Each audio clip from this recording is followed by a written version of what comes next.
Pradeep, just one quick question before we begin as the moderator, because we are doing it on a virtual platform. And I understand that everyone hopefully will have a good connectivity, and so does Diti and me and you. But in case there is a connectivity issue while the speaker is speaking, I hope we'll give the speaker a chance to kind of reconnect and continue. Absolutely. Yeah, absolutely.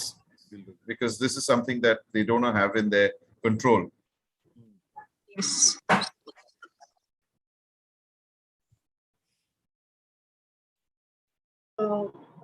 Karen, are the tech checks done? Yes, I'm waiting for Shurudeep. I do not think he's here. Yeah, I have entered. Yes, can you switch on your camera once? Wait a second. Aaron, who's keeping time? Yes, Yeah. I can see you now. Thank you so much. see. Yes, we're done with the tech It check. was lagging, but now it has been switched on. I'm re-entering. Okay. Yes, no problem, sir. Yeah. We are done with the tech checks. Harshita, you can take over. Karen, who's keeping time? Sir, I'm keeping time. Harshita. Yes, Oh, sir, Harshita. Harshita. Okay. Okay. Thanks, Harshita. Okay. Thank you. Will the speakers be able to see the digital clock? Are they aware of the time? Or No, sir. The screen sharing creates a lot of issues. So I have the time with me on my phone, and I have a bell with me, which I'll ring when 30 seconds are left, and then after the time is over, I'll ring the bell to alert the speakers. Thank you, Harshita. Would you like to do a demo, Harshita, so all participants know what the first bell and the second bell sound like, so that they... Is it audible? Little louder. Yeah, a little louder, please. My audio isn't so clear. Harshita, your voice gets very blurred, so I'm hoping the audio will be louder now. Yeah, good. All right. So this bell will be rung when 2 minutes are done and 40 seconds are left, and it will be rung again when your time is over. And you're expected to finish your speech by then. Concluding statement might be announced. I couldn't hear you very well. Hello, am I audible to everyone? Yes, now you are. All right. We'll begin. So, good afternoon, everyone. I'm Harshita Gupta, the co-event head for VIVAAD. The pursuit of dispute, the power of deliberation and discussion, and the value of open-mindedness and flexibility when it comes to learning and growth. VIVAAD is the English debate event for SUP 2021. The main aim of the event is to provide a platform to young adults to voice their opinions, and at the same time, listen to the opinions of others and value them. Now, in current times with a changing audience, it is important that young minds are empowered and enough to be outspoken and pragmatic without fear, and VIVAAD is focused on enabling the same. The participants will have to debate on 4 separate motions in 3 rounds. The final round will have 2 stages. Now, as for the prelims, the motion was released 24 hours prior to the event, which was yesterday. And we have a very relevant motion in hand today, which is this House believes that the answer to hate speech is more speech, which was released by a moderator. We're so glad to have Mr. Pradeep Gupta back with us this year as our moderator. Mr. Pradeep Gupta is one of the best known writers and educators on business and economy. He was a resident editor of Business Standard for 10 years, and very recently he launched his own research and writing venture.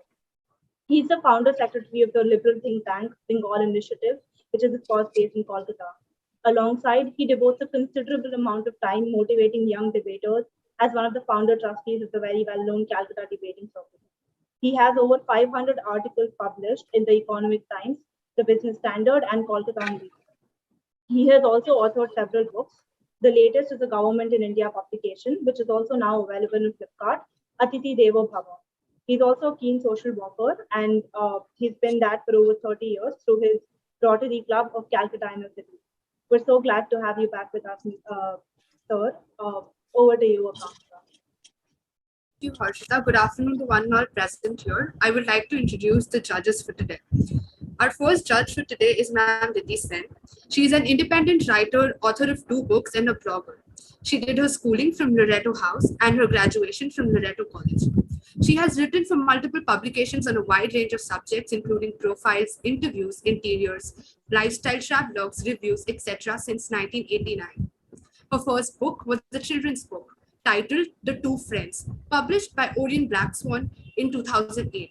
And his second book was Red Skies and Falling Stars, a novel published by Jaco in 2012, was on the lives of an urban family caught up in the fallout of the Naxalite movement of the 70s.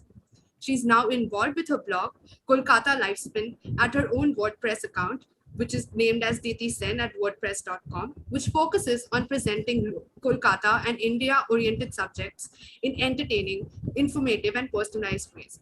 She's an avid reader, loves nature and music, likes trying out new cuisines, but not cooking, is married and is settled in Kolkata, India. We are happy to have you now. Our second judge for today is Mr. Sumitre. Mr. Sumitre started his career in Tata Steel. He was an instrumental in setting up India's first steel retail store called Steel Junction, catering to the B2C market. Further, he has worked in advertising with the Lowlands, organized retail with the Future Group, and in software services with MB Software Limited. Currently, he's the COO of the All India Technologies Limited, a digital media marketing and brand consulting company, and is responsible for setting up brand links. He's a chemical engineer and an MBA student. Sumit Sir was the recipient of the British Evening Scholarship in 2001 and the Rotary GSE Scholarship in 1988. He's the past president of the Calcutta Management Association and serves on several committees of other institutions and clubs in Kolkata. An avid philanthropist and theatre personality, he directs and acts in English theatre in the city. He has been teaching at St. Xavier's College and was a member of Board of Students at St. Xavier's University while teaching in the MBA program. We are happy to have you, sir.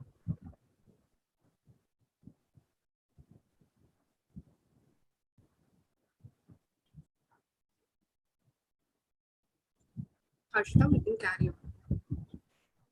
All right, moderator, so you can take it over. Right. Thank you. Thank you, team Mahadevi Birla World Academy, for your usual meticulous, flawless preparation for this afternoon's event. If there are any audio problems or video problems, please let us know immediately, because we don't want to lose out on anything that's happening. Because what's going to happen, I'm sure, is a very exciting afternoon of debate on a relevant subject, which is hate speech and how we should deal with it. Hate speech has been with us, I think, from the beginning of human civilization. In more recent terms, I really marvel at a time when the world was populated by both Adolf Hitler and Mahatma Gandhi. I cannot imagine an environment in which you have hate speech spewing from one side, followed by policies that implement them, and you have another person teaching nonviolence to the world. So India has a big role to play in how we handle hate speech, how we handle such viciousness that is an inevitable streak in our nature. So much for the motion. I'm really looking forward to hearing all 26 of you speakers telling us what you think of the motion and how you think we should approach this problem. You have to watch your time, number one. It's 2 minutes and 30 seconds. And Harshita is of course there with the bell. But at the same time, you need to watch your time as well, because we don't want you to lose out on a cogent argument just because you've got too enthusiastic about your first point. Just make sure you make all your points. Make sure your speech is like an inverted pyramid. The shorter it is, perhaps the better it will sound.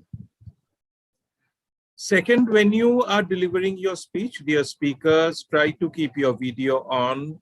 We don't want you to be a newsreader in Akashvani. We want you to be debaters. So we need to see you. We need to interact with you visually. And I'm sure my fellow judges on the other side of the table will join me in this request. Keep your video on. Only if you have a real serious connectivity problem, we may exempt you. But otherwise, it's very important that we see you as well as hear you.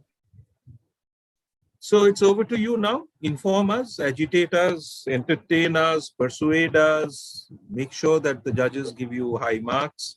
Make sure you go into the semifinals, which comes up tomorrow morning, and then finally into the finals. There are no losers in a debate such as this. Everybody is a winner, and that's why you're here. And You may or may not score the highest marks just today. In all our lives, and Shumita and I are about the same class almost. In all our lives, we've been through situations where we have not been the topper, but that doesn't mean we learned anything less. We enjoyed even an atom less, or that our friendship was diminished by even the smallest part. So enjoy your friendship, enjoy your learning, and enjoy this debate. Our first speaker is from Birla Bharti, and may I request Brinda Dev Barman. I hope I've got your name right. Brinda Dev Barman is our first speaker, speaking for the motion. The answer to hate speech is more speech. Brinda, it's over to you. A very good afternoon to everyone present here. Today I'll be speaking for the motion. I firmly believe that the answer to hate speech is more speech. In a scenario where there is hate speech from one side and counter hate speech from the other side, what we'll get to see as a result of that is an echo chamber, where both the parties are talking at each other instead of talking to each other. This leads to no constructive discussion, no agreements. Basically, it serves no purpose at all. The other popular answer to this question is censorship. It is considered the way to go in case of hate speech a lot of times. But is restricting hate speech really the ultimate solution? Well, I do not think so. Censorship is completely inconsistent with individual liberty and equality. It does more harm than good to the very causes that advocates of censoring hate speech hope to advance. For example, if the speech constitutes a true threat that intends to instill in the person or minorities to whom it is targeted an objective, reasonable fear that they are going to be subject to attack, will censoring such a speech or answering it with more hate produce any fruitful outcome?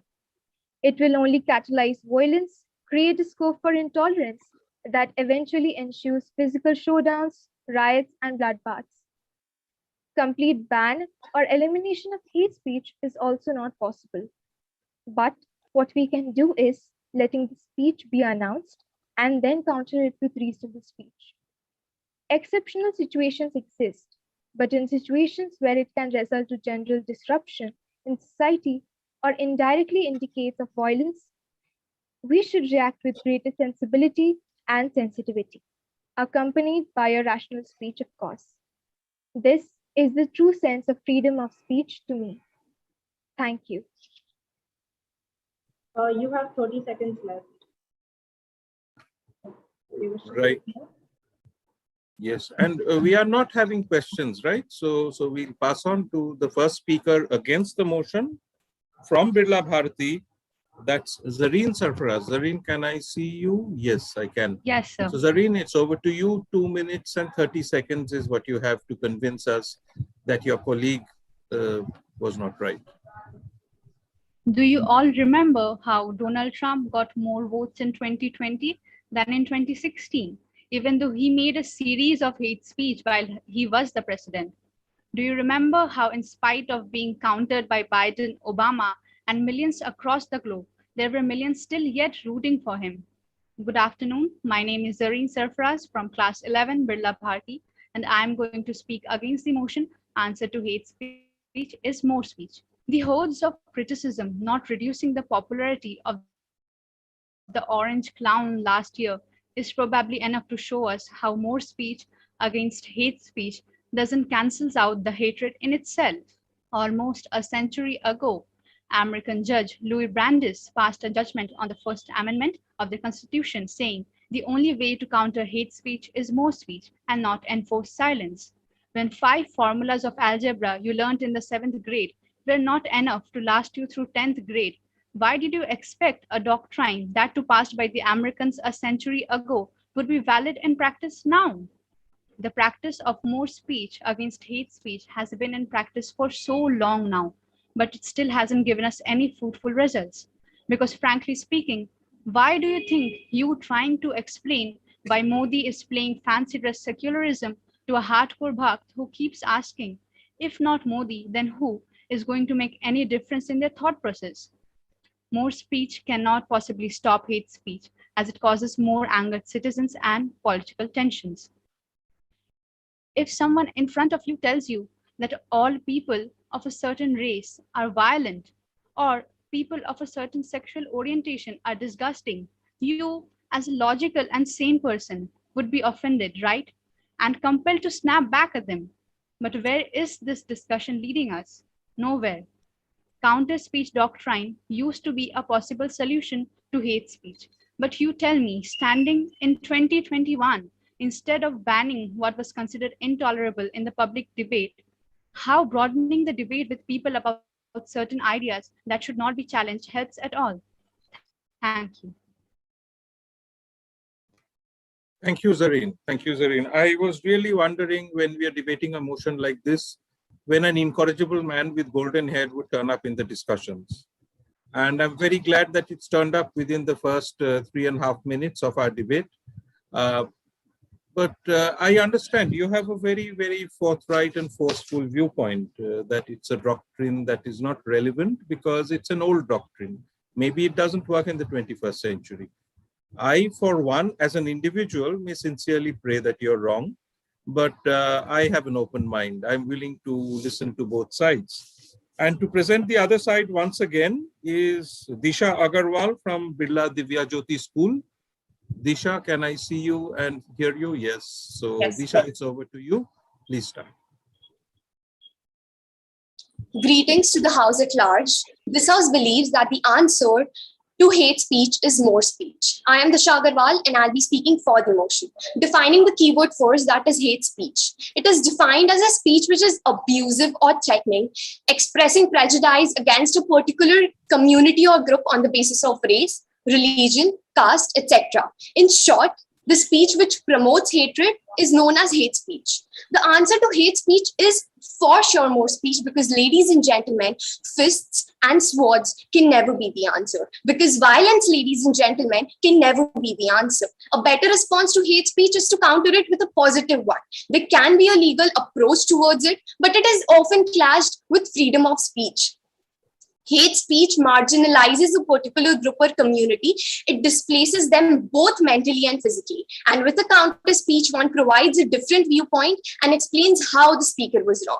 In 2018, Facebook released a statistic where it ended up taking down 3 million hateful posts from its platform. And YouTube removed 25,000 videos in a single month alone. These statistics are only the tip of the iceberg and indicates how the situation is inching towards being out of control. Social media, yes, it does fuel hate speech, but it has also exposed haters and has provided a platform to answer speech. Hate speech a lot of times has caused and has resulted to riots, especially communal riots in India. Hate speech disturbs the peace and harmony of the society at large. Also, we cannot counter hate speech with another hate speech. Responsive speech, that is more speech, may take different forms depending upon the medium used to spread hateful speech. And the speaker of counter speech can be anyone, the victim themselves. Here, I would like to give an example of Malala. She defied the Taliban in Pakistan, which resulted in hate speech against her, followed by physical violence. Yes, violence was involved here, but at a broader context, the rest can be categorized as hate speech. That is, apart from violence, it was hate speech. And in answer to this, Malala chose more speech. She chose to voice her opinion and eventually became the UN Women's Ambassador. Lastly, the power of counter speech. The power of more speech lies in the fact that if it is employed in a proper manner, it not only tackles abusive, hateful, and extremist content, but also lays bare hate, deceit, abuse, and stereotypes, while at the same time, it also gives clarification, promotes counter narratives, and counter values. Thank you. Thank you. Thank you, Disha. That was very forcefully put. There is, we admit, I mean, the judges will agree, there is a conflict between freedom of speech and how far we allow freedom of speech. And that's a very important point that you've raised. And I'm glad that this debate is going the way it is. Diya Bhattacharya, you're up next. And you will try to convince us that the answer to hate speech is not speech, but maybe something else. We're waiting to hear from you. Diya, over to you. Hate speech, simply put, is a speech of hatred. Now, as side opposition had pointed out, violence can never be the answer. So, for example, were we supposed to have therapy with the Nazi leader Hitler? Were we supposed to have a nice chat with him to convince him that no, except of only the Nazis, all others can be also at the same power?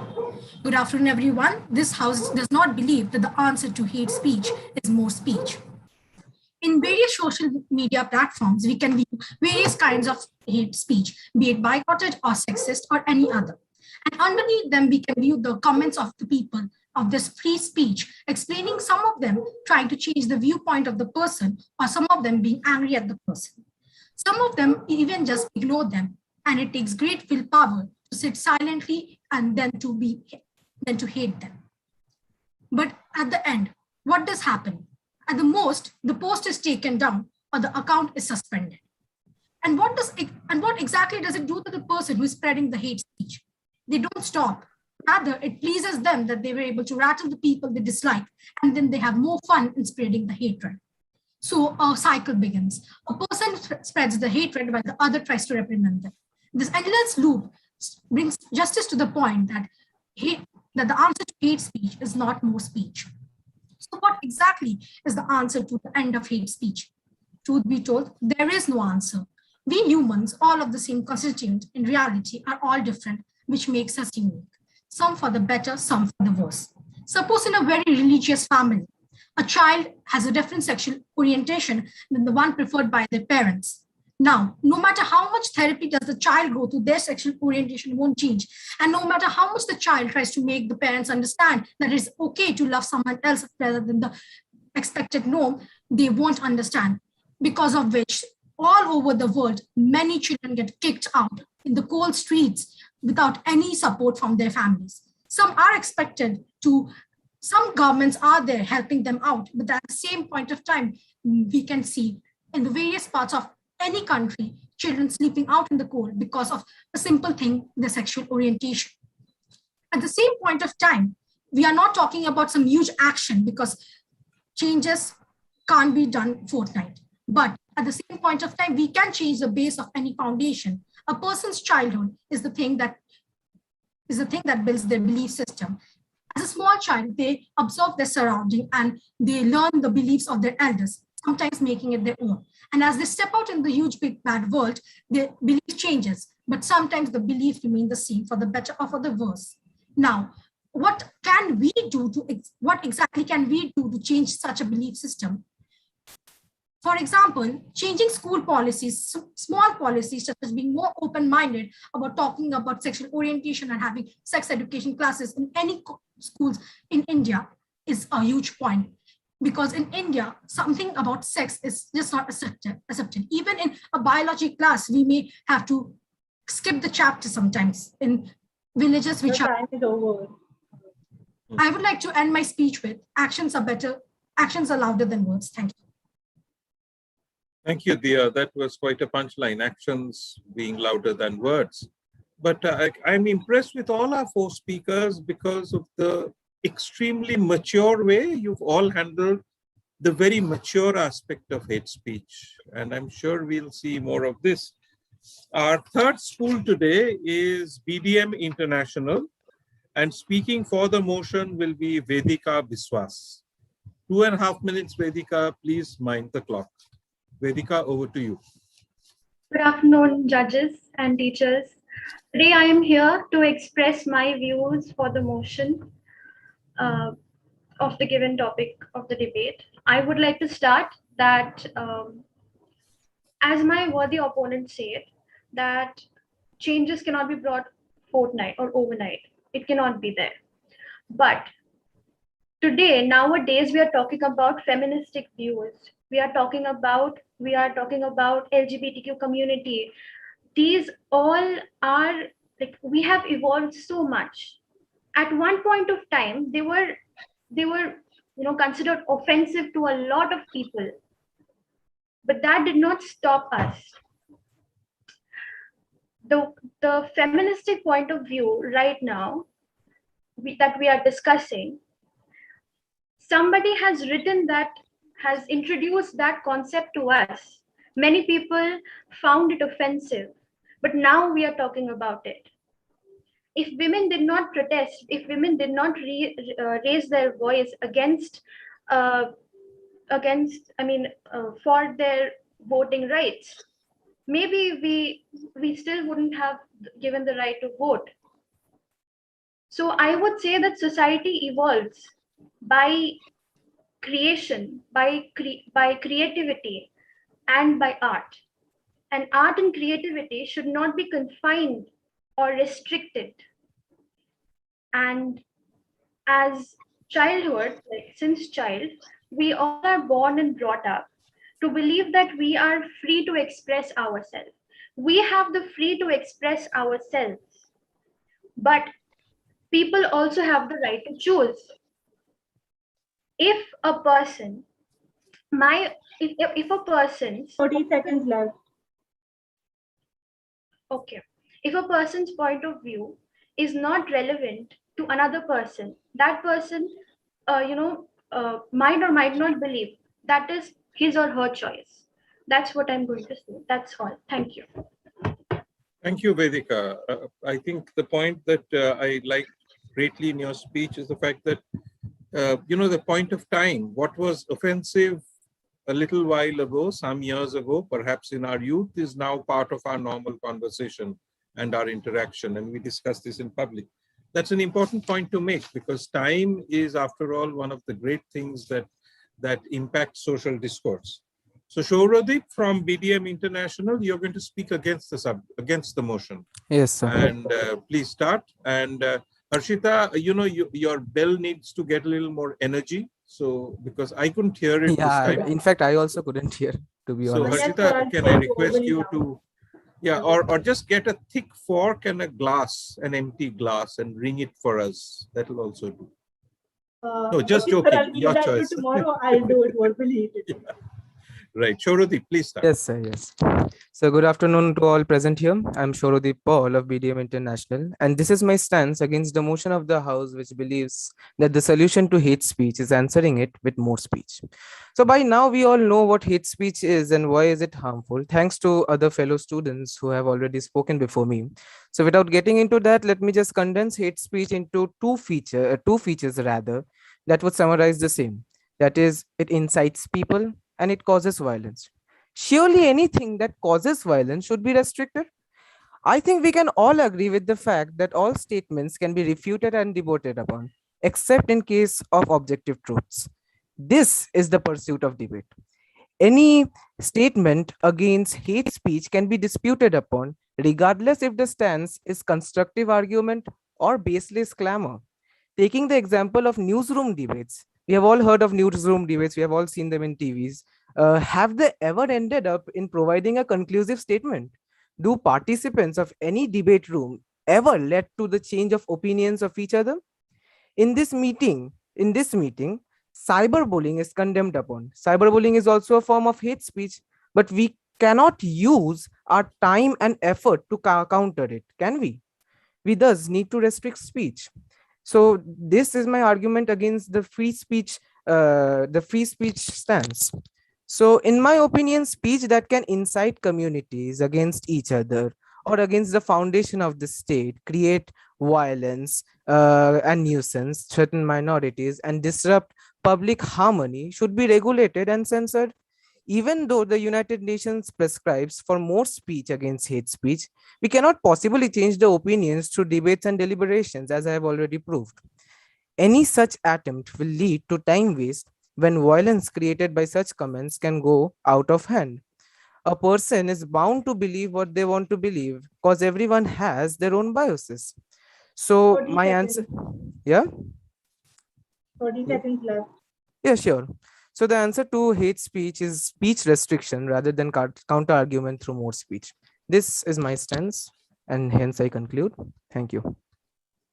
Thank you, Shouradip. A clearly conveyed opinion that the only way to curb hate speech, one of the better ways perhaps, is to curb the right to free speech in the first place, and then manage that rather than trying other techniques of doing so. That's a clearly stated viewpoint, and I appreciate your clarity. Your speech, of course, will be opposed by the next speaker, who is from the Birla High School, and that's Devanshu Chaudhary. Devanshu, you have 2.5 minutes, and Harshita, good work. Thank you. Thank you, sir. Make sure they pay attention to you. Keep the noise level up. Okay, Devanshu. Is it Devanshu or is it Pushkar? No. Devanshu is the proposition speaker from VHS. I am the opposition speaker. Sorry, just 1 second. So who's speaking for the motion? I'll be speaking for the motion. Devanshu. Devanshu is speaking for the motion. And Pushkar is speaking against. Okay. Against the motion. That's okay. Right. Yeah, Devanshu, please start. May I begin? Yeah. Ladies and gentlemen, today more speech would mean more number of counter narratives running parallel to the narratives of hate speech so that its impact in terms of impacting a tangible number of people is minimized. My opposition speaker who just spoke before me, he has given the most vague definition of counter narratives I could have ever heard.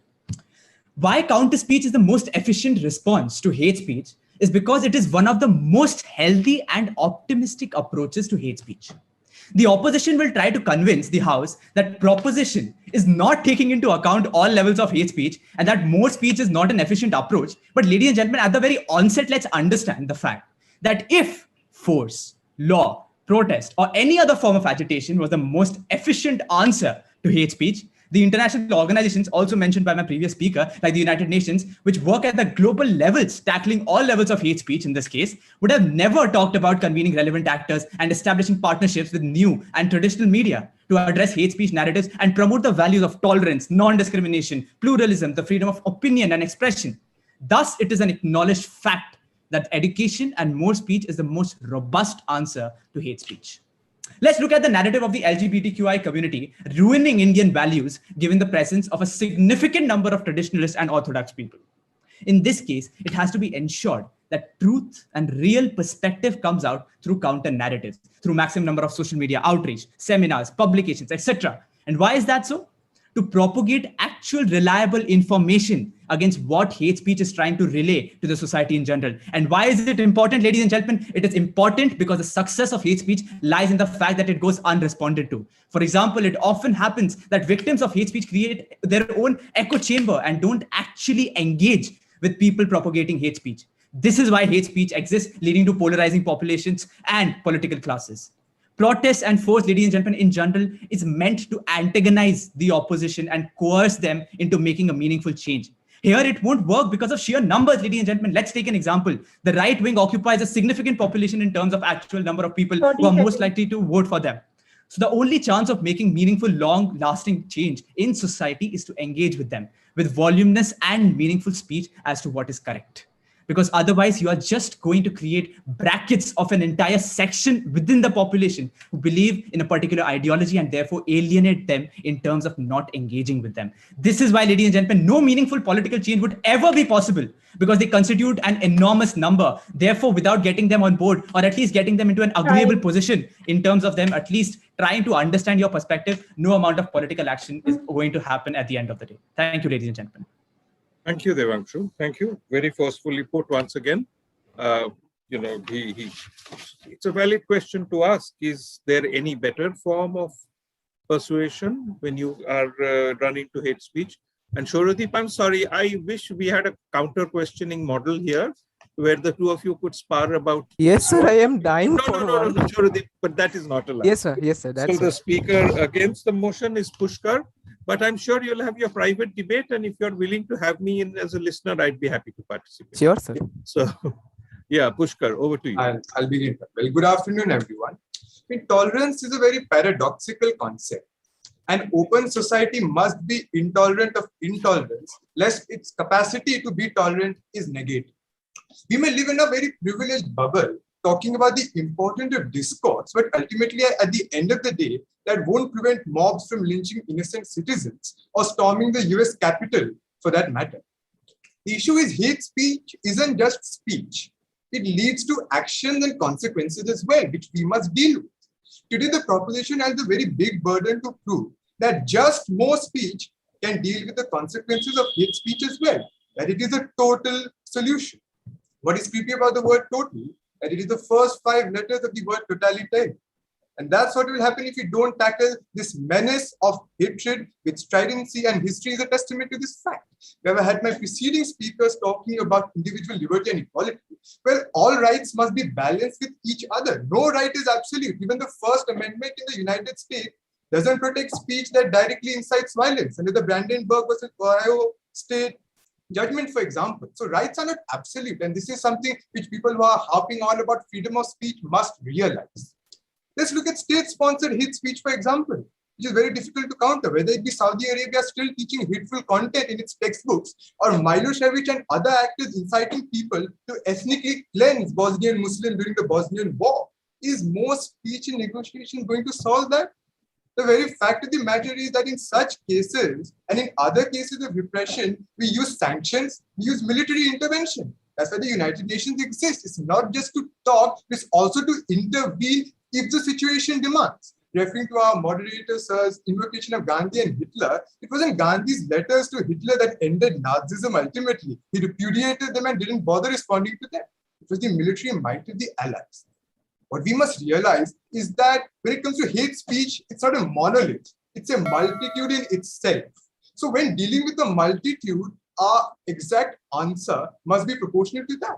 I submit before you that given the very toxic nature of hate speech, there need to be certain base laws like we have in India and in many developed nations apart from the United States that clearly criminalize hate speech and don't let hate speech promulgate. In many cases, just more speech is a weak response. And I submit before you that weakness is not a solution, is not an answer to any issue. Thank you. Thank you, Pushkar. Thank you for bringing a very fresh international perspective to this debate by referring to countries not only across time spans, but also across geographies, from Saudi Arabia to Germany to so many other nations. Thank you. Well done. And let's see, now the debate is hotting up. We're getting some passion into the thing. Now, the only thing that I'm looking for is perhaps a bit of humor in the speeches that follow, if it is possible to introduce humor into a subject such as this. But satire is one of the most powerful weapons against any sort of negative emotion. So maybe somebody will refer to that. Let's see. Birla Vidya Niketan, Advir Singh Narang. Advir, are you here with us? Yes, sir. So may I go? Yes. Okay, yes. Please start, Advir. Best of luck. The strongest weapon against hateful speech is not repression. It is more speech. The voices of tolerance that rally against bigotry and blasphemy and lift up the values of understanding and mutual respect. These words of former President Obama resonate with the spirit of holding free speech and tolerance that shall come alive today. Good morning. Good afternoon. Today, I, Advir Narang, will be speaking for the motion. The answer to hate speech is more speech. I will be focusing on the political and social aspect of countering hate speech with more speech. The 21st century is the epoch of democratic societies. It is the epoch of civil liberties, and it is essential to uphold democratic principles, which form the very basis of our societies. Indoctrinated in all democracies around the world, free speech is an essential prerequisite for the 21st century nation, and it is essential to understand that free speech is meaningless if it does not tolerate speech that we hate. It may seem convenient to ignore hate speech or ban it altogether, but it is well known that repression breeds hate, that hate which holds the ability to menace stable governments and uproot social order. To tackle hate speech, the realization that hate speech does not constitute mere harsh words, but in fact reflects the ingrained and deeply rooted attitudes and beliefs of the persons must dawn on us. Ignoring hate speech might seem the way ahead, thinking that it is best not to engage with hate mongers, but it is simply turning a blind eye to the issue of hate speech altogether. After all, in the end, we will remember not the words of our enemy, but the silence of our friends. Hence, the best way to respond to hate speech then becomes more speech, to educate others, correct their misconceptions, and inform them. The attitude welcomes dialogues and fits well as a groove in the machinery of welfare states. Public discussion in itself is a political duty, providing protection against the dissemination of noxious doctrine. Therefore, more speech is a systematic way of freeing the society from the ills of hate speech. The speakers, believe me, laid down the belief that hate speech incites violence. It is true, but the counter speech doctrine or more speech can remedy it because, as Mandela said, no one is born hating another person because of the color of his skin or his background or his religion. People must learn to hate, and if they can learn to hate, they can be taught to love. For love comes more naturally to the human heart than its opposite. In the end, I would like to conclude by saying the claim hate speech is not free speech implies free is a type of speech as opposed to how speech is treated in a free society. Thank you. Thank you, Advir. That was very well put.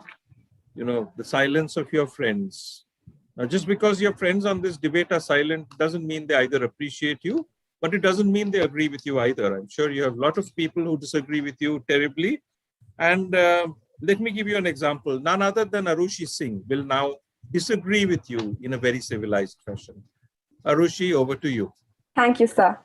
Mend your speech a little lest you may mar your fortune, said William Shakespeare, and it seems fitting to start this conversation about speech with a quote by the renowned wordsmith.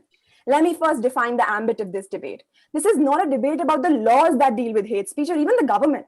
It's about if hate speech can be countered with more speech. And I, Arushi Singh, a side opposition, completely disagree and will be using two primary constructs to prove my case today.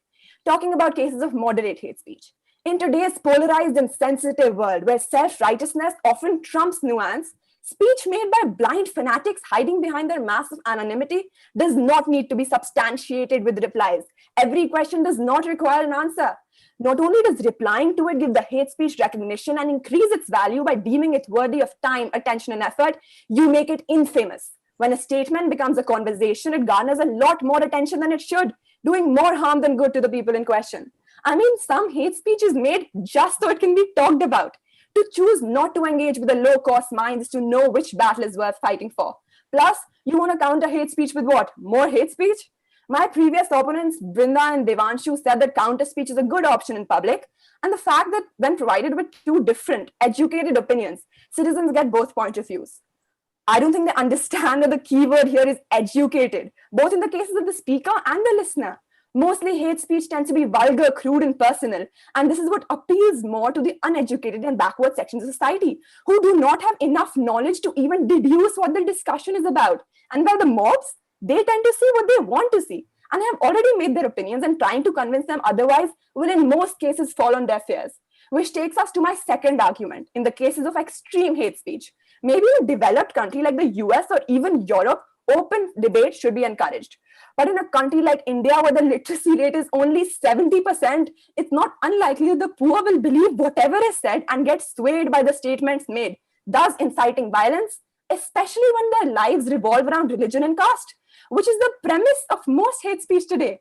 I hope you're getting my point, Disha, when I say that there is a limit to how much speech the uneducated have to counter this hate speech. And history proves that when they run out of their words, they resort to their fists. One word, lynching. Hate speech is how you get a mob of people to murder someone in cold blood. And I wasn't there at the time, but I've heard that it may have caused some trouble in Germany in the 1930s. A certain level of hate speech cannot be dealt with mere words. It's simple as that. And public or private laws to govern the same does become necessary. Thank you so much. Thank you, Arushi. Thank you. And for introducing yet another new concept, the issue of anonymity. Because hate speech doesn't always carry a face. Sometimes it walks amongst us invisibly. And yet it agitates and incites and leads to violence. Thank you for bringing that point in. Speaking for the motion will be Prithviraj Jhunjhunwala from the Calcutta International School. So Prithviraj, I look forward to your 2.5 minutes. Good afternoon, judges and respected participants. Before I start, I would like to make the forum understand what hate speech essentially means. Hate speech is a nebulous term and it hasn't been defined properly yet. Internationally, legally, it has not been defined. It is a very vague term, and it is and because of its vagueness, it is used as an umbrella term for racially, religiously, and sexually derogatory speech. There is an ocean of hate speech in the world, and it has infected us, and it has infected the entire mankind. The best way of combating this for the betterment of society is with more speech. The best solution to ideas that you do not agree with is to argue and to combat them with respectfully and peacefully by saying your ideas in a logical and systematic way, to in a articulated way, to put your point of view across, so that the opposition can understand what you mean as well. Understand that. Moving on to the next quote from the counter speech doctrine, which says the proper response to negative speech is to counter it with positive speech. Additionally, even George F. Kennedy once stated that the remedy for speech that is false is speech that is true. All this piles up to just one thing: hate speech. The best way to combat hate speech is with more speech. We have to understand that hate speech always has a root cause. It always has some drivers. We have to relieve this world from this very heinous plague which has infected us, is to remove this hate speech causes and to settle them down for once and all. We have to eradicate this problem by communication, by getting into discussions with more speech. As also shown by precedents of several court cases such as Whitney versus California and United States versus Alvarez, that more speech is the only solution to such hate speech. In the United Nations Strategy and Plan of Action on Hate Speech, it is also said, and I quote, "The United Nations support more speech, not less." Hence, the best way, again, adding to my point, is with more speech. The opposition might say that more speech's remedy is becoming a threat, but understand, until discussions take place, there is anyways no solution. There is only riots. We need discussion, as all misinformation and misconceptions can only be clarified by more speech. Banning such speech is also no solution, as it is basically limiting someone's right. Hence, I again reiterate, answer to offensive or hate speech is with more speech. Thank you. Thank you, Prithviraj. Important point that there is no speech, there will be only riots. Indeed, a very, very worrying aspect, because to counter hate speech and its consequences, maybe you need something more, maybe you need just speech that heals. So speaking against Prithviraj will be Shubhranil. Shubhranil is from his own school, the Calcutta International School.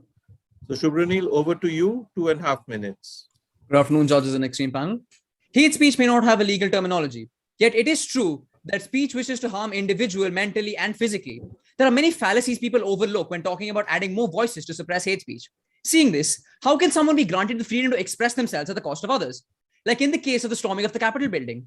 People mention Nazism today. So might I add, the last time someone of significance spread their hateful views as free speech, around 6 million Jews died in Nazi-occupied Germany. Adolf Hitler used propaganda to spread his message, using bodies like the SA and the SS to do his bidding. If the Weimar government at the time had censored his messages, maybe the Holocaust wouldn't take shape. This authoritarian mindset is carried forward by the oppressive language used by trolls online and offline, and censorship is the only way forward. In 1977, a psychologist named Albert Bandura in an experiment proved that children who see violence and hate tend to learn from it, also known as the social learning theory.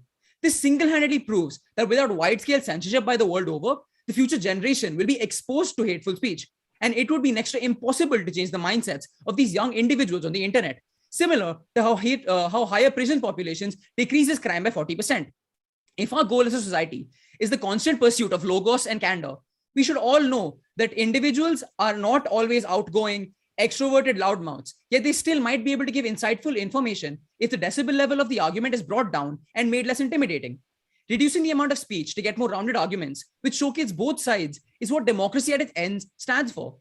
People in the name of more speech drown out dissent using vociferous language due to the sheer vocal strength of the perspective and knowledge quality, as seen in the cases of conservative speakers who go to colleges to debate conflicting viewpoints just to get booed off and ridiculed. This is the key reason as to why so many people shy away from political debate and discourse is its very toxic nature, overcrowdedness, and lack of individual respect. It is commonplace that the person with the loudest, most aggressive tone will be given the most attention. So there could never be a scenario where there is equal representation. Isn't this radicalism a greater breach of freedom of expression? Increasing the quality of speeches then make removal of hate speech exponentially harder.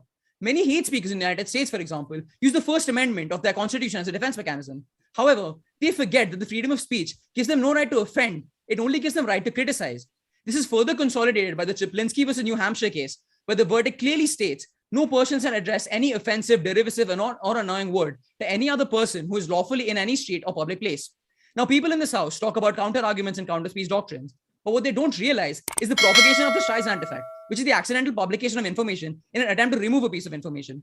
We need action and not optimism. You need to end, Shubhranil. Yes. Final statement. Mahatma Gandhi once rightly said that an eye for an eye makes the whole world blind, which perfectly sums up my argument. Thank you. Thank you, Shubhranil. There's a whole school of history writing that deals with alternative history. And when you mention about Adolf Hitler, maybe his hate speech should have been curbed by the government of that era. And that's exactly the sort of exciting research and projection that alternative history deals with. Very interesting viewpoint. Our seventh school this morning is Delhi Public School, Newtown, and representing that school is Prithika Deb. So Prithika, you can start now, and thank you, Harshita. The bell was really melodious and loud. So Prithika, over to you.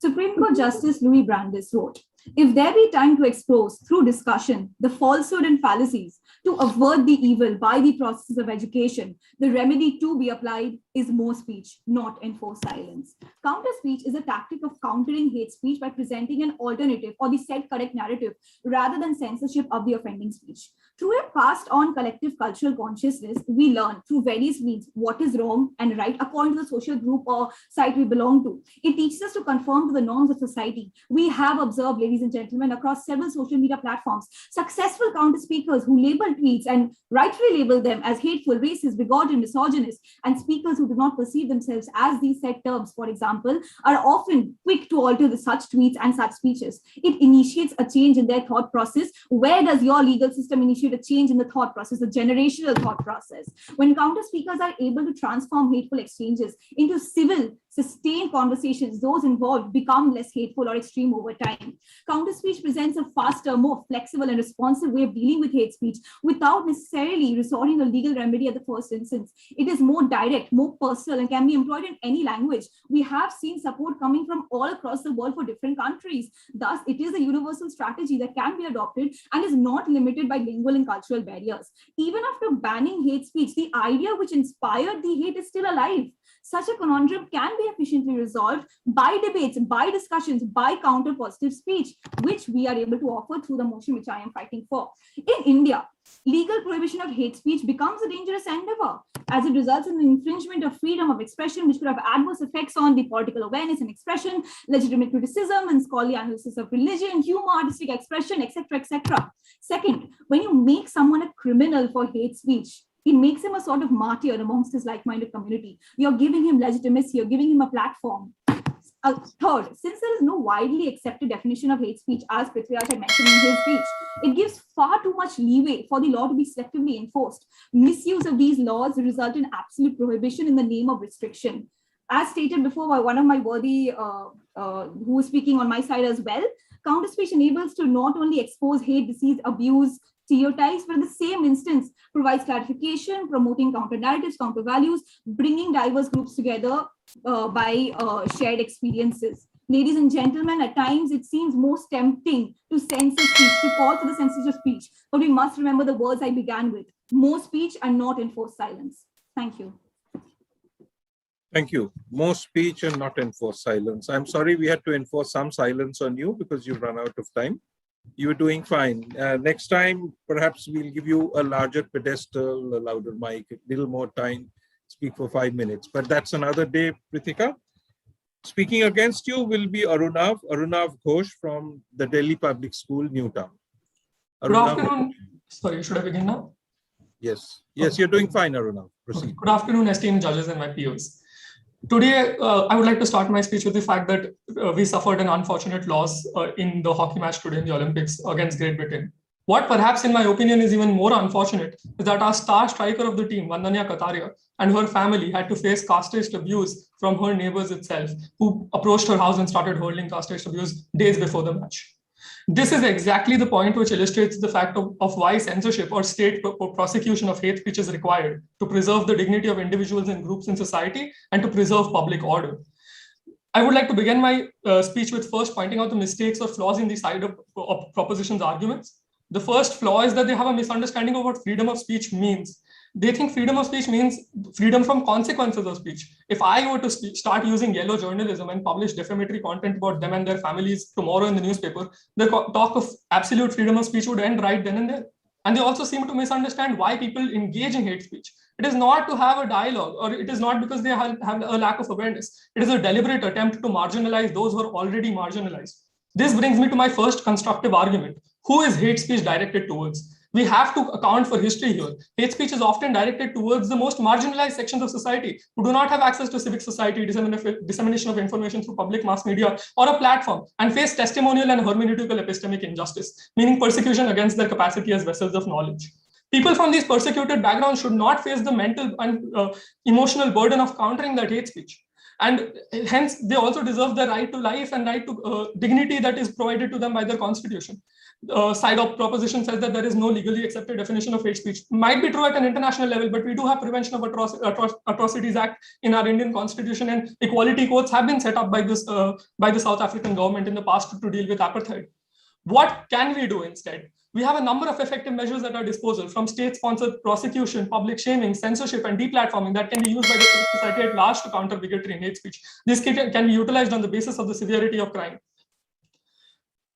Now we have to understand that hate speech is not just speech. Hate speech is in fact in itself a form of violence. And not only does it cause a form of stochastic terrorism, but it itself is a form of violence because it makes spaces which are supposed to be safe for everyone, like say public colleges, unsafe for certain students. This is demonstrated by the incident that happened at IIT Kharagpur, where Seema Singh, a caste-based professor who was hurling abuses at students belonging to marginalized castes and those having disabilities. And therefore, it was demanded that she resign and that an anti-caste discrimination center be opened in IITs to prevent such blatant casteism. Therefore, institutional measures like this are exactly what are required to make people from marginalized sections of society feel safe and advance in society. We cannot equate an oppressor with the oppressed. Thank you. Thank you, Arunav. It is perhaps a form of violence. That's a question you've raised. Is hate speech a form of violence or not? It's something that the proposition has to tackle. And whether you can combat violence only through healing speech or speech that is not hateful. Good points. Yes. We will be breaking into a break right now. Yeah, I was about to say that. After 7 schools and 14 speakers, we take a short break. Not a commercial break, huh? This is an informative, educative break. But before we go off the air for this little break, let me tell you, 14 speakers, absolutely wow. I am so happy that we can spend this afternoon together. I've really enjoyed this debate, and I'm sure so have my fellow judges. So over to you, organizers, for your little break. How many minutes will you take? So we will be taking 10 minutes. We'll show a short archival video. Yeah, absolutely. Please go right ahead.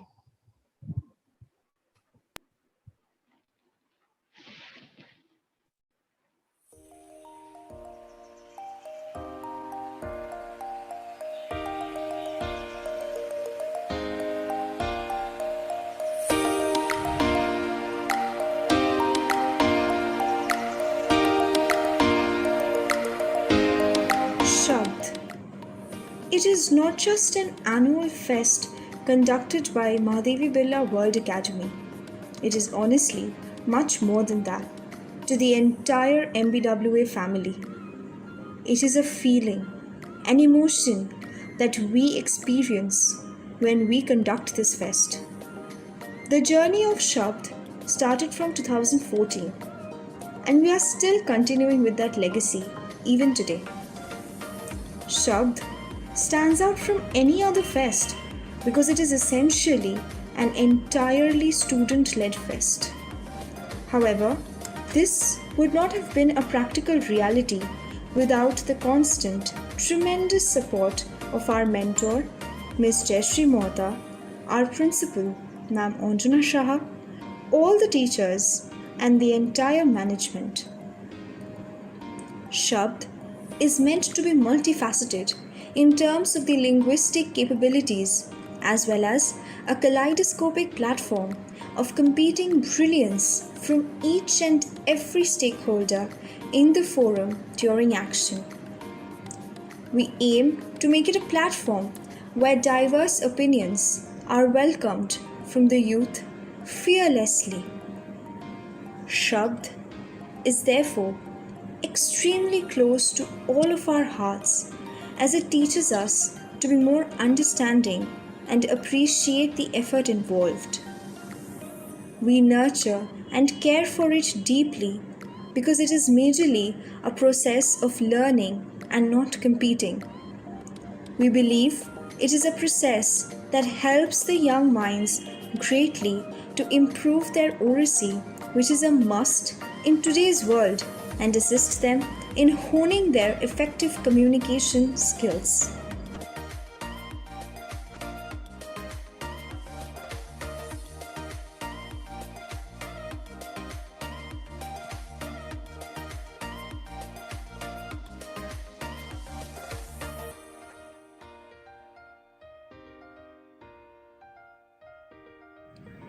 In Shabd, we have had motions in the past that has covered some very core controversial issues, such as the state of education system in the country in the 2015 Shabd edition, the actual utility of books in modern times in 2016, international political issues in 2017, gender biasedness in 2020, which is also a solid reality in our country today. In 2018, we have had motions debating about the actual need of philanthropy and its actual implementation and meaning in our country. The judges panel we have had is immensely illustrious as we were blessed enough for the presence of Ms. Swati Gautam, Mr. Pradeep Guptu, who are absolute successes in their respective fields. To judge, Mr. Kunal Sharkar also graced our panel, who is a very big name in the Calcutta debating circle. So is Ms. Nandita Pal Chaudhary, who all can be called veterans to our event. And what is more special to us is that these respected personalities come back to us to judge our events, for which we are absolutely thrilled because they have indeed become a part of the MBWA family in this process. The feeling of togetherness is intact, and we hope that it stays like this for eternity.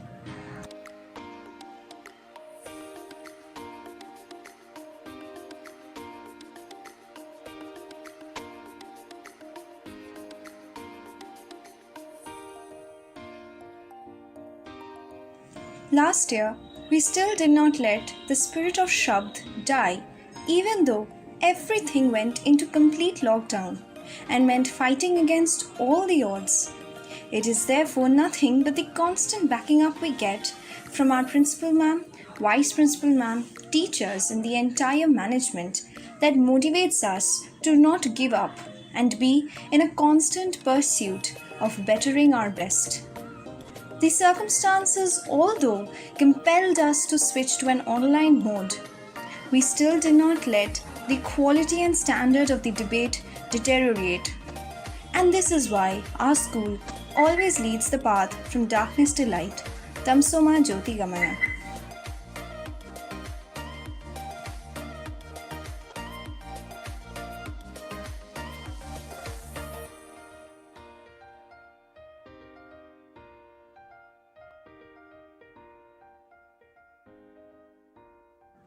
Shabd commenced in 2014 and had events such as debate, quiz, and Scrabble.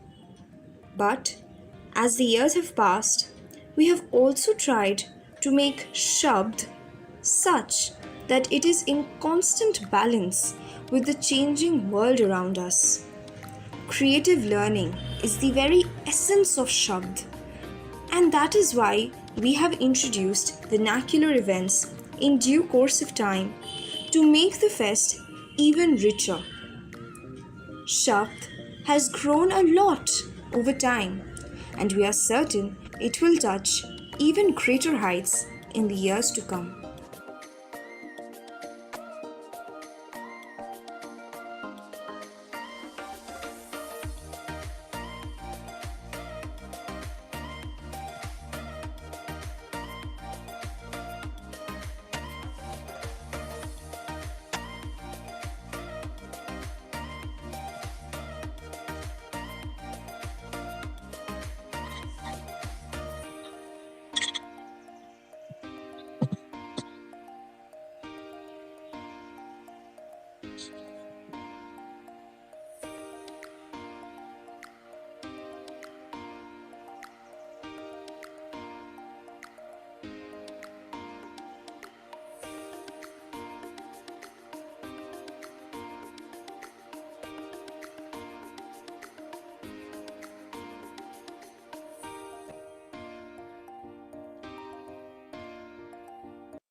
Thank you.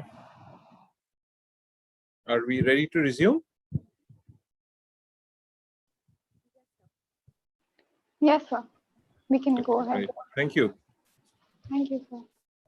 This short break, I'm sure, has given some bit of time to the schools that follow to perhaps introspect on the speeches that have preceded their earlier this afternoon and maybe come up with a few counter arguments. So the 8th school this morning is Delhi Public School, Ruby Park, and speaking for the motion will be Aryadeep Ray. Aryadeep? Yes, sir. Am I audible? Yes. And is yours? You're doing, yeah. Please start. Okay. Yeah. Some say the world will end in fire. Some say in ice. But if it had to perish twice, I think I know enough of hate to say that for destruction, ice is also great and would suffice. With this germane thoughts of Robert Frost, I wish a very good afternoon to you all. I am Arideep, representing Delhi Public School, Ruby Park, and I firmly believe the given motion. As an extrorium, I believe in the higher octaves for those shadowed vulnerables who have for ages been despised, like the man arrested in Oxford for calling a police horse gay, or the teenager arrested for calling the Church of Scientology a cult, or the cafe owner arrested for displaying passages from a Bible on a television screen. It's difficult. Yes, it's difficult when one's self-esteem is dealt with a shattering blow with regard to gender, their color, their appearance, or just like the recent cab driver incident in Lucknow. And in this context, not to raise voice is no sign of sagacity, but an example of being pusillanimous. We need to harbor that this refutation must be constructive and not cynical to ballast further abhorrence. Communities have been victimized to hate speech. And yes, I use this term victimized purposely well, and I'm going to add a term, and that is empowerment. People, families, and communities have been empowered by hate speech because these people have their eyes wide open. They know that the society is experiencing the rise of hateful ideology. And the fact that white supremacy is once again given a platform of legitimacy in the society, it's time to come together to fight collectively for justice. And you know what? People believe in freedom of speech unless it offends them, right? Okay, apart from the joke, free speech is very utilitarian. More speech is actually important to find out what we believe in. Hate speech allows us a function to know what people don't believe in. It realizes that what should be rejected peacefully and respectfully.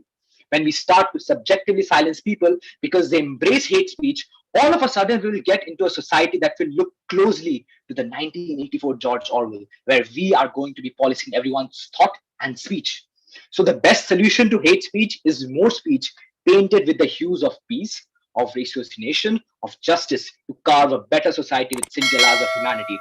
I bid adieu with the immortal words of Martin Luther King. Our lives begin to end the day we become silent about the things that matter. With this, I humbly rest my case, but not my stance. Thank you. Thank you, Aryadeep. One of the more famous sayings in lines in Western philosophy is that the only condition necessary for the triumph of evil is the silence of the good.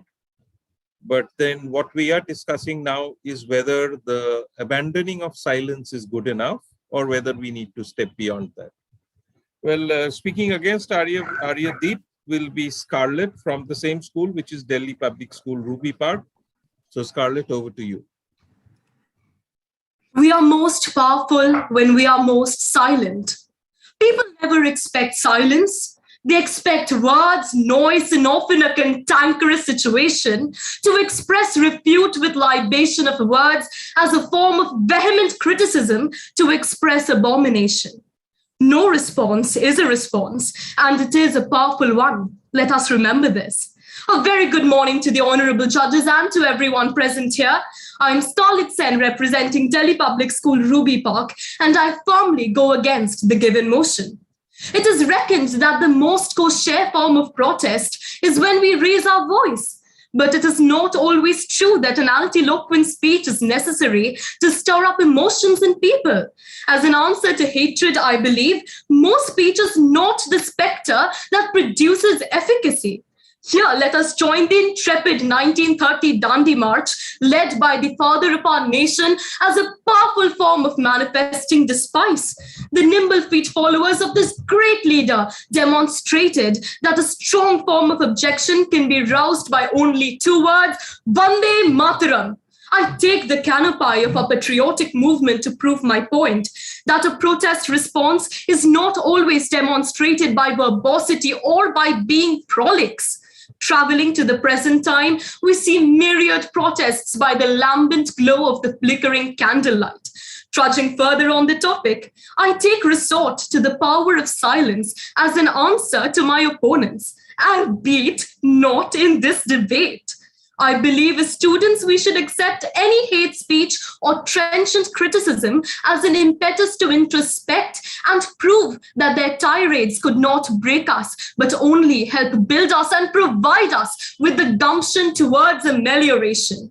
I humbly rest my argument by saying that a puissant form of addressing a hate speech is constructive action and not necessarily by being an obscurantist blatherskite. Thank you. Thank you. Clearly a votary for action. And so it should be, because she's speaking against the motion which says that the answer to hate speech is more speech. Thank you, Scarlett. We are now going on to our 9th school, and we are still covering fresh ground with every speaker, which is really, really impressive. And Garden High School is the next team that comes up, and to keep Arya Deep company, we have Arya Veer from the Garden High School. So Arya Veer, over to you. A knife can be used to both free a bound person or stab a person to death. When this knife of speech is used to stab and spread hatred, we cannot hope to combat it barehanded. The only thing we can do is to pick up our own knife, our speech, and fight. A very good afternoon to the respected judges, members of the jury, and my worthy opponents. Today, I, Arya Veer Das, will be speaking for the motion. The answer to hate speech is more speech. With every good thing comes its fair share of evil, and the evil we are referring to today is hate speech. Hate speech and criticism are not the same. Hate speech has the possibility to destroy innocent lives. In present times, hate speech can only be countered through more speech. More speech does not mean spreading more hate. It means using positive speech and dialogue to mediate problems instead of maintaining silence. Silence is not an answer to hate, because haters gain more energy. Rather, confronting the haters is a far better option. Unfortunately, in present times, Mahatma Gandhi's principle of showing the other cheek will not work against hate speech, because haters will take the first opportunity to slap the cheek, and we will be stuck in an endless loop of showing the other cheek. Every human being is subjected to hate in present times. Humans are shown hate on the basis of caste, religion, creed, skin tone, and whatnot. As for the matter of uneducated people spreading hate, the Britishers used extreme racism and hatred against illiterate natives. Marcus Rashford and Bukayo Saka missed 2 crucial penalties in the Euro finals. They were shown immense hatred via posts on various social media accounts, and their families were threatened. They took no stance in the initial days, and the hate started to grow. Only when other teams, players, and fans started posting against those racists did the situation mediate a bit, albeit not completely. Promising celebrities quit their profession just because they cannot stand up to the hate and racist and sexist comments they receive day in and day out. If freedom of speech can protect citizens who are promoting hate speech, then that same right also gives us the freedom to speak up against the hate speech. We need to stand up against hate, and the only way to do that is by using positive speech. Do we really want to live in a world where we have to be scared of receiving hate every turn of the way? Do we really want our future generations to grow under these circumstances? I will let you ponder over these questions and rest my case, but not my stance, reiterating that the answer to hate speech is and always will be more speech. Thank you. Thank you, Arya Veer. The answer to hate speech has to be more speech, even though Gandhi's doctrine of turning the other cheek may not be working as well today as it used to work in the past. I'm very grateful to our speakers because of the topicality they have brought into this debate, whether it is the Euro finals or the hockey medals match in Tokyo or elsewhere. I'm very glad that we are covering a lot of time in time zones and time spans in our debate here today. Speaking against Arya Veer will be Shaun Malik from Garden High School. Shaun, am I audible and visible? Yes, you're doing fine. Please proceed. I'm starting. Yep. Do you? Yes, sir. Do you know what happens when a stream of cold air counters a hot wind? You expect the wind to stop. No, on contrary, it becomes a tornado. Good morning, dear judges and members of the House. Today, the motion of the House is the answer to hate speech is more speech. And I stand firmly against the motion, as I believe that mere words are as empty as wind. First, let us try to think about the term more speech. The common perception among my opponents has been that this more speech refers only to good speech, the context in which a USA judge spoke the words. But if the statement is seen on its own, the more speech should include all kinds of speech, even hate speech. So you are thinking to counter hate speech by more hate speech? Let us see what it does. In the history of our own city, Kolkata, we witnessed one of the bloodiest riots, the Calcutta riots during the partition. And it was apparently irked by communal speeches and counter speeches by the leaders of both communities. So dear proposition, sometimes more speech and counter speech can also lead to riots if it is not as pleasant as you think. Now for my opponents of noble thoughts, you are not ready to curb anybody's freedom of speech, even if that speech is inciting and calling for violence. But don't you think the greatest right of man is the right to live, and this hampers the right to live? Imagine you are from an ethnic or linguistic minority, and you see hundreds of hyper-nationalists gathering and their leader giving speeches, declaring you as someone who should be thrown out as an ultimate solution. The member of the side proposition mentioned hate speech increases as it goes unresponded. How are you even planning to respond? Would you say, like Shakespeare, fair said, you spat on my beard Wednesday last, another day you called me dog, and for these courtesies, I would like to have some positive talk with you. And then narrate to them the quality of mercy. If faced with such a situation, most of us, even my worthy opponents, would feel insecure and expect the authorities to lock the hate mongers in jail. Also nowadays, see the amount of hate that is spread on the internet. Without censorship, how does your more speak even work here? There is an old joke that goes like, debating politics on the internet is like playing chess with a pigeon. No matter how skilled you are at the game, the pigeon is going to knock over your pieces, crap on the board, and then fly around happily like he has won the game. Do not misunderstand me, dear House. I am not against free speech. It is the side proposition who has clearly failed to distinguish the wolf and the dog. In fact, I do stand for free speech. If we want a good democracy, can we give platform and incentivize more hate speech? Shouldn't a responsible government clamp down on hate mongers so that we can enjoy both our right to free speech and our right to life? Thank you. Thank you, Shyam. I'm very impressed with your word skills. First you introduced us to a tornado at the beginning of your speech, and you concluded with a bulldog, both of which are appreciated. Nice images, nice images. Well done. Well, we've now reached a stage in the debate where under normal circumstances, there would be a loud roar all around, because the team coming up is the home team, Mahadevi Birla World Academy. So I remember your auditorium when we said, okay, the next speaker is from, and then of course it was no point announcing because the crowd would erupt and there would be shouting and hats would be thrown up into the air. I'm sorry, you can do none of this today. I mean, even if you can, we can't hear you, we can't see you as graphically as we used to in the past.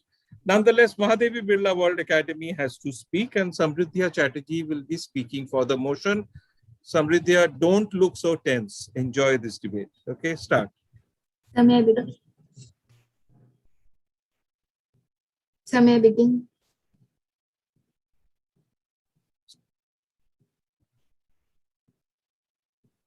Please start. Yes. Good afternoon, ladies and gentlemen. The previous speaker mentioned that how can speech be used to counter ethnic minorities being thrown out of a country by an authoritarian government. Now, let me at the very beginning establish that that is not an example of hate speech. That is an example of persecution of ethnic minorities, and there are laws and there are lots of conventions against that. I mean, ladies and gentlemen, I think both sides today have established that hate speech is indeed a curse to society that needs to be addressed. The only person disputing that might be a bearded megalomaniac sitting at the center calling himself a prime minister. But what we are arguing about today is how to combat, or rather, as the motion says, answer hate speech. Now, allow me to emphasize that hate speech as a concept is incredibly vast, with an ever-changing definition. For instance, the poet Shelley's book, The Necessity of Atheism, may at that time have been perceived as blasphemous hate speech. But today, I can say with conviction that such a work would merely have been accepted as a different viewpoint in society. Ladies and gentlemen, even today we cannot decide what exactly comes under the purview of hate speech and who is the absolute authority who determines what comprises hate speech. And it being such a relative concept, we cannot, as the opposition says, take any substantial or concrete action against it. Moreover, we are treading a very thin line here between punishing hate speech and actually restricting free speech. Ladies and gentlemen, the only way to expose the falsehoods being spread and the discrimination being propagated is to have healthy and positive arguments and debates, much like the one we are having today. In fact, as Churchill put it, meeting jaw to jaw is always better than war, implying the importance of verbal sparring in settling disputes. Don't forget, ladies and gentlemen, that laws and censorship fail to address the underlying prejudices that incite hate speech. To broaden people's perspectives, we need discussion, sharing, and encountering of views. As is also espoused by the counter-speech doctrine. Someone said that just because the counter-speech doctrine was written more than 100 years ago, it's no longer relevant. Well, the Constitution of India was written more than 70 years ago. Don't we follow that anymore? Ladies and gentlemen, to educate and sensitize the perpetrators of hate speech, we must have counter-speech, free speech, and in a sense, we must have more speech. One of the speakers said that every question doesn't require an answer and we should just remain quiet. When I ask, can we just go on ignoring everything that displeases us and doesn't concern us? Because after all, turning a blind eye is never a solution. I'd like to conclude by quoting the former Indian Attorney General Soli Sorabji. To combat bigotry and promote tolerance, we need not more repressive laws, but more free speech. Thank you. Proud to propose. Thank you, Samridhya. Well put indeed. In fact, one of the great votaries of free speech as a counter to hate speech was also Barack Obama. I mean, some of you must have read his speeches or heard them as well. Tamanna, you're up next. Opposing this motion, Tamanna Ghosh. It's over to you. From the Mahadevi Birla World Academy, need I remind you.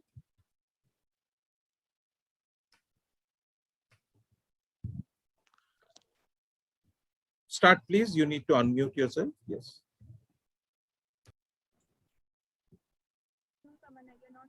Tamanna, you're not audible.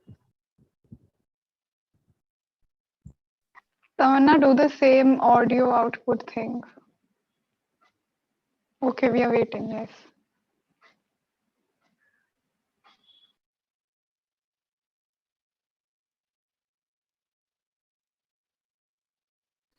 No, you're not.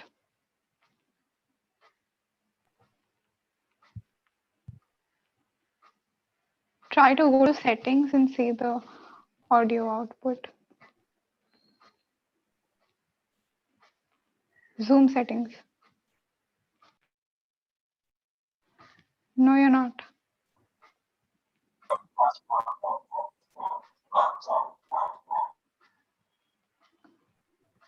Try disconnecting your earphones. Nope. Just take out your earphones and try without them.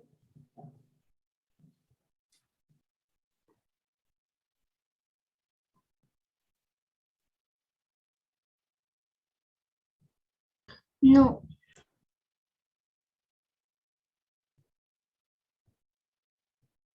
She's rejoining. That's what she just said. I think that may be better because there's clearly a track problem. So.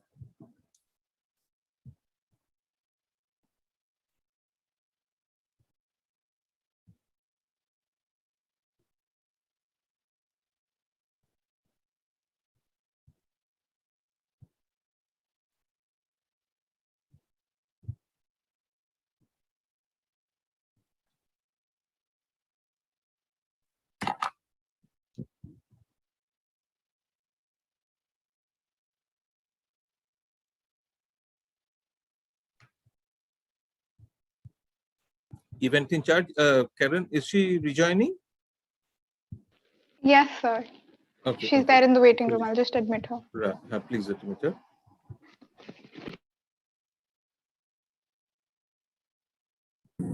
Am I audible? Yes, now you are the one. So may I begin? Yes, please do. We're waiting for you. Well, that is how freedom of speech is taken away, but that is not something side opposition is proposing for the day. How about we respond to hate speech by using a charm which Lupin had taught Harry? Ridiculous. Greetings of the day, ladies and gentlemen. Do you all remember this rhyme which you must have heard in your nursery classes? Eeny, meeny, miny, moo, catch a nigger by the toe. If he hollers, let him go. Eeny, meeny, miny, moo. So before understanding the psychology of these creative creators of such racist masterpieces, we have to ponder upon two sectors. One, the origin of hate speech, and two, the nature of hate speech. Hate speech typically originates from extreme communalistic ideas. I don't have to remind you all how the entire women Bengali community was taken a dig at when Ria Chakraborty was accused in the SSR case.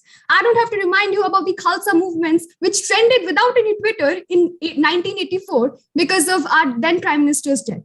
We have to accept that hate speech by nature is like a wildfire.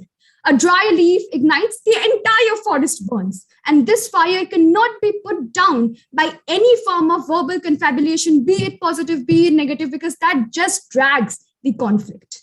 In February 2020, the president of JNU Student Union asked a very pertinent question while protesting. Why was no action being taken against the political leaders who were deliberately using hate speech in the election campaign? Now, this brings us to another important question. Why did she even ask or demand for any action, especially when she was countering or answering hate speech with speech? In fact, more speech. It is simply because she knew that it wasn't Lok Sabha, whereby just raising your voice, you will have several bills passed. Now, ladies and gentlemen, let the proposition not confuse you between hate speech and the right to dissent. The former is a clear violation of Article 19 in the Indian context, but the latter is not. And thus, if the government is indeed initiating censorship laws, then it is doing so to protect its totalitarian policy. There are several laws, and these laws are the radical solutions, which are not only going to give an answer to hate speech, but would also serve justice to the victims of hate speech. We have several articles, section 124, 295, etc., etc. But what is lacking is the proper implementation. And once that is done, then we'll be able to give a befitting reply to these scholars who, without thinking anything, just go on to degrade someone else's community, caste, religion, even identity. Lastly, I would like to say, like Mahatma Gandhi, I am also somehow beginning to believe, after hearing the proposition, that a speech for a speech is going to make the whole world deaf. With this, I rest my case, but not my stance. Thank you very much. Thank you, Tamanna. Technology has this odd habit of playing nasty games when you expect it least. We are very glad to have you back on board. And once more, a very powerful image, that of a wildfire, has been introduced. And it's a very graphic image. And thank you for using it. Sri Shikshayathan, you're up next. And Sudiksha Basu will be speaking for the motion. Sudiksha, where are you? Yes, please I start. hope I'm visible and audible. Yes, you are visible and audible. Please start. Okay. Spiteful words can hurt your feelings, but silence breaks your heart. I'm sure we don't want to be hurt, dear audience, but do we wish to be heartbroken? A very pleasant afternoon to one and all present here. I'm Sudiksha Basu from Sri Shikshayathan School, and I emphatically stand for the motion of the House today. Now, right at the outset, it is important to understand what hate speech is in the first place. In reality, it's nothing but an abusive or forbidding expression of prejudice against any person or group based on race, caste, religion, sexual orientation, gender, so on and so forth. How do we deal with this prejudice? With logic, by refuting, exposing, and demolishing said prejudices rationally. And how do we do that? With more speech, positive speech. But why positive speech and not authoritarian ways like censorship, you may ask? It's quite simple, isn't it? Not only is this a more democratic way, but even according to the UN, it's one of the most effective ways to combat hate speech. This counter speech, dear audience, is our precious antidote to the venom of hatred that runs in our society. Talking about equality, inclusivity, and diversity. Actively undermining hate speech with kind words in coherent arguments weakens its power. But our silence, dear audience, is more dangerous than 1,000 words put together. Our silence not only reaffirms the prejudices, but even more unpropitiously so, it confirms them. Is that what we stand for? The need of the hour isn't for us to merely condemn hateful behavior. It is for us to use our power and privilege to take responsibility to combat societal prejudice, to educate ourselves and the people around us. Think about it, dear audience. Isn't that what humanity stands for as well? To progress, to ameliorate, to be better as people. Don't we wish to be better? Or do we wish to seethe helplessly in a deafening, heartbreaking silence? The choice is ours. Thank you so much. Thank you, Sudiksha. That's a very, very optimistic note on which you ended. Our desire to be better in whichever way we understand it. Nice point. Atreyi Sarkar is up next from Sri Shikshayatan School, opposing the motion that the answer to hate speech is more speech. Atreyi, please start. Yes, you're doing fine. A very good afternoon to one and all present here. This is Atreyi Sarkar from Sri Shikshayatan School, strongly opposing the motion that states, this house believes the answer to hate speech is more speech. So in a way, we can say that this motion is just asking us to keep adding more and more words to an already long, complicated, and boring essay to a point where we are getting absolutely sidetracked from the real topic. Just the same way, if we keep verbally battling over a hate speech, it will only result us in completely dissociating from the main ordeal or the cost of hate. Because everything has value, but not in excess. Haven't you ever heard a man mansplaining what degradation is to you before? Anyways, if there is an occurrence of a hate speech at some point, we have to look into the problem that led to the stemming of the hate speech in the first place. The problem could be of two types. It could be a minute problem, which at first would lead to frivolous relations and would gradually mitigate in a few days, or it could be the seed of a bigger problem, which would lead to an even greater crisis. So if we keep reacting to hate speech with verbal riots instead of combating the root cause of hate, we are not just averting from the crisis, but also invalidating the entire structure of speech and reaction symbolism, which I'm pretty sure my worthy opponents are not aware of, or they clearly haven't used Twitter. The point of hate speech is to cast our discrimination and establish supremacy over a particular congregation of people. If hate speech touches upon religion, caste, or race, us reacting on it by creating more conversation would only create a domino effect in the forerun that would only broaden those sensitive divisions, because the reaction to a hate speech might vary from one group to another. Which brings me to my next point, that some hate speech does not hold the same weight as others, and their impacts vary greatly depending on who is it coming from or from where do they belong in the society. For example, a black person being racist to a white person and a white person being racist to a black person is not the same thing in the real world. With that being said, promoting hate speech, as some of my worthy opponents might presume, is absolutely not my target here. But no one present here can disagree that at the end of the day, constitutionally or systematically, one group does hold more power over the other. So the bigger impact or the ability to take actions toward the hate also lies with the people in the power. So instead of us pointlessly arguing on hate speech, it is for us to correctly identify the ideas conducive to the hate speech and take appropriate measures to eradicate the misinformation and negative stereotyping that leads to the occurrence of hate in the I think you need to end. Thank you. Thank you, Atreyi. Spilled over a little bit into beyond your time, but nonetheless. Harmanpreet Singh from the South Point High School is our fourth speaker from last. So Harmanpreet, you're going to speak in favor of the motion, and you're going to tell us how more speech can mitigate the impact of hate speech. Harmanpreet, over to you. Thank you, sir. Now, at the very beginning, I shall quote the only favorite book that the present generation has, and that is Facebook. Facebook, while launching its counter speech initiative in 2016, made a powerful statement, which I quote here. They said, When hate makes headlines, responding with silence is no longer an option. Not knowing what to say is no longer an excuse. Racism, violence, extremism, and hate survive without opposition.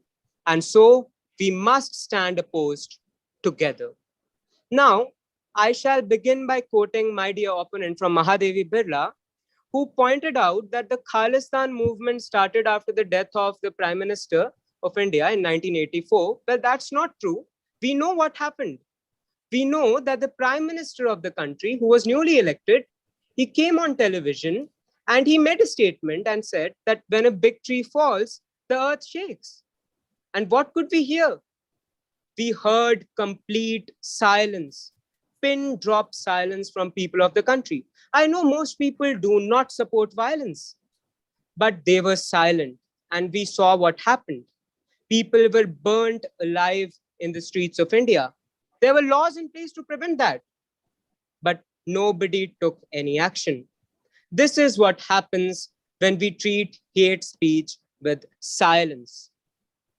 Now, secondly, some of the members of the opposition have argued that more laws be made and censorship be introduced. Aren't there enough laws in place today in this country? What is happening? Innocent students chanting slogans are arrested and they are put into jails and they are called anti-nationals. But politicians who are openly calling protesting farmers as terrorists because they belong to a particular minority community are garlanded. So I don't think that in this country, laws can be a solution. Now, by more speech, I mean there should be more dialogue. We should understand what the other person wants to say. And I shall quote Justice Louis D. Brandeis, who in his landmark judgment on the Whitney versus California case said, if there be time to expose through discussion the falsehoods and fallacies to avert the evil by the processes of education, the remedy to be applied is more speech, not enforced silence. Thank you, ladies and gentlemen.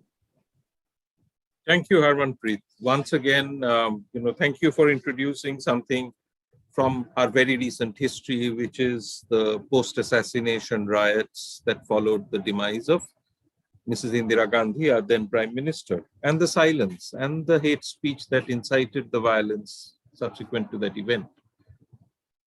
Speaking against Harmanpreet from his same school is Agnibina Ghosh, and the school is South Point High School. Agnibina, Yes. can we have you on board? Yes, please start. Thank you. In Martin Luther King's words, darkness cannot be driven out by darkness. Only light can do that.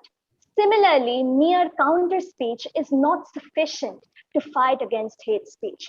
A very good afternoon to everybody. I'm Agnibina Ghosh from South Point High School, and I take a firm stance against today's motion.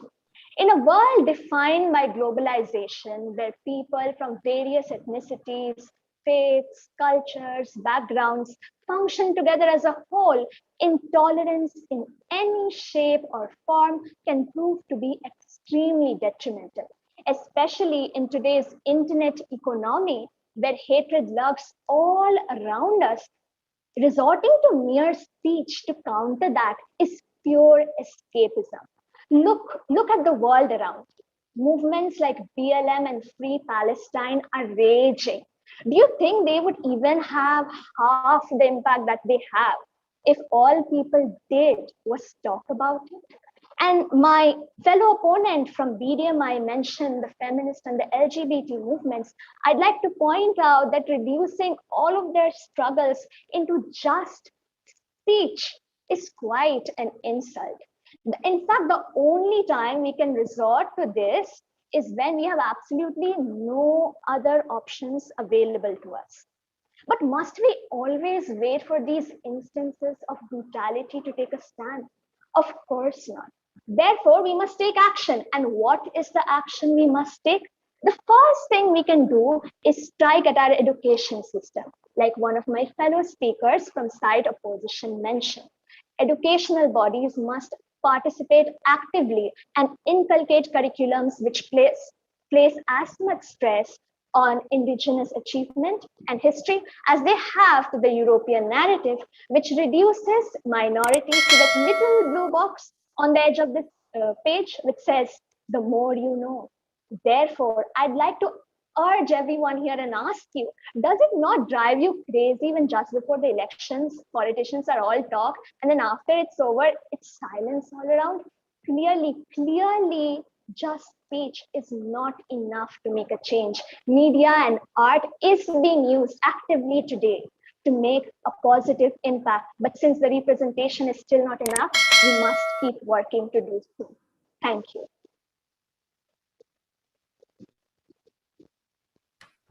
Thank you, Agnivina. Once again, a voice of optimism. We must keep working to rectify the harm caused by hate speech, and mere speech is not enough.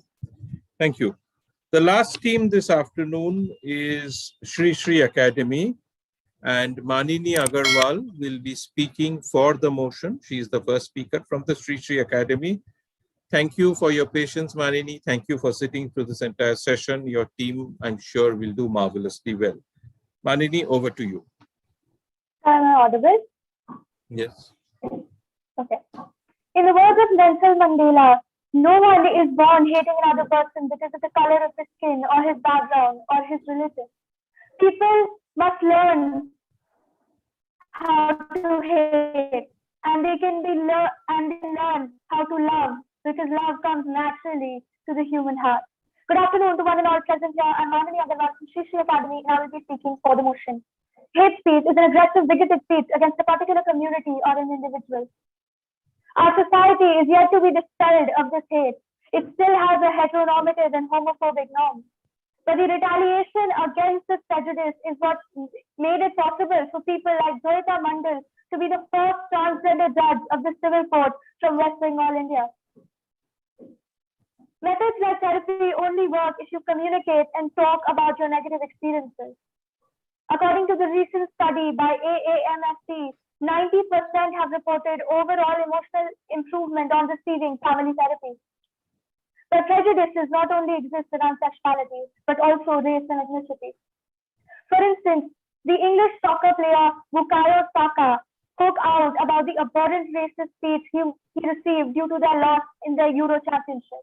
His retaliation is what welcomed him with an outpouring of support. It was said by my fellow opponents that change cannot happen fortnight. I agree, but sitting still and ignoring hate doesn't lead to change either, now does it? Standing up for the marginalized and spreading awareness sets path for change. It was also said that we cannot use our time and effort to counter cyberbullying. I would like to ask you, are we only to care when hate is directed at us? How have we fulfilled our duties as humans if we do nothing but tolerate, rather than trying to change the minds of those who hate?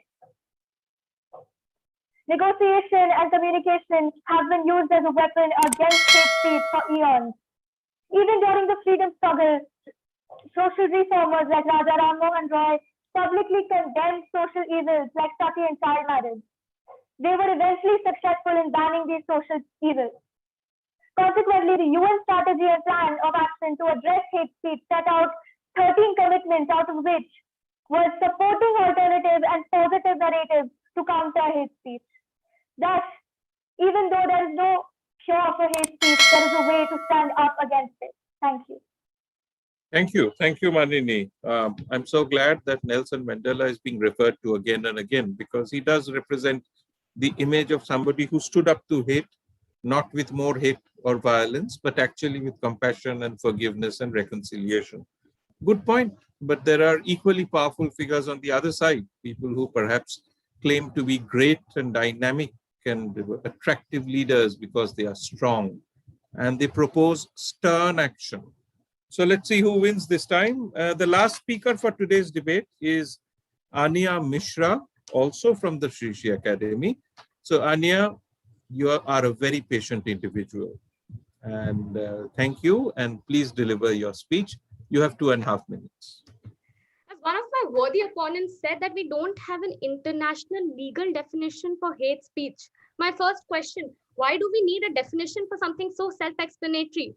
Let me clarify it for the forum. A speech is presentation of one's views, and when it is accompanied by feelings of negativity, anger, aggression, and hatred, it becomes a hate speech. Good morning, ladies and gentlemen. I, Anya Mishra, firmly believe that hate speech must not meet more speech as a form of retaliation.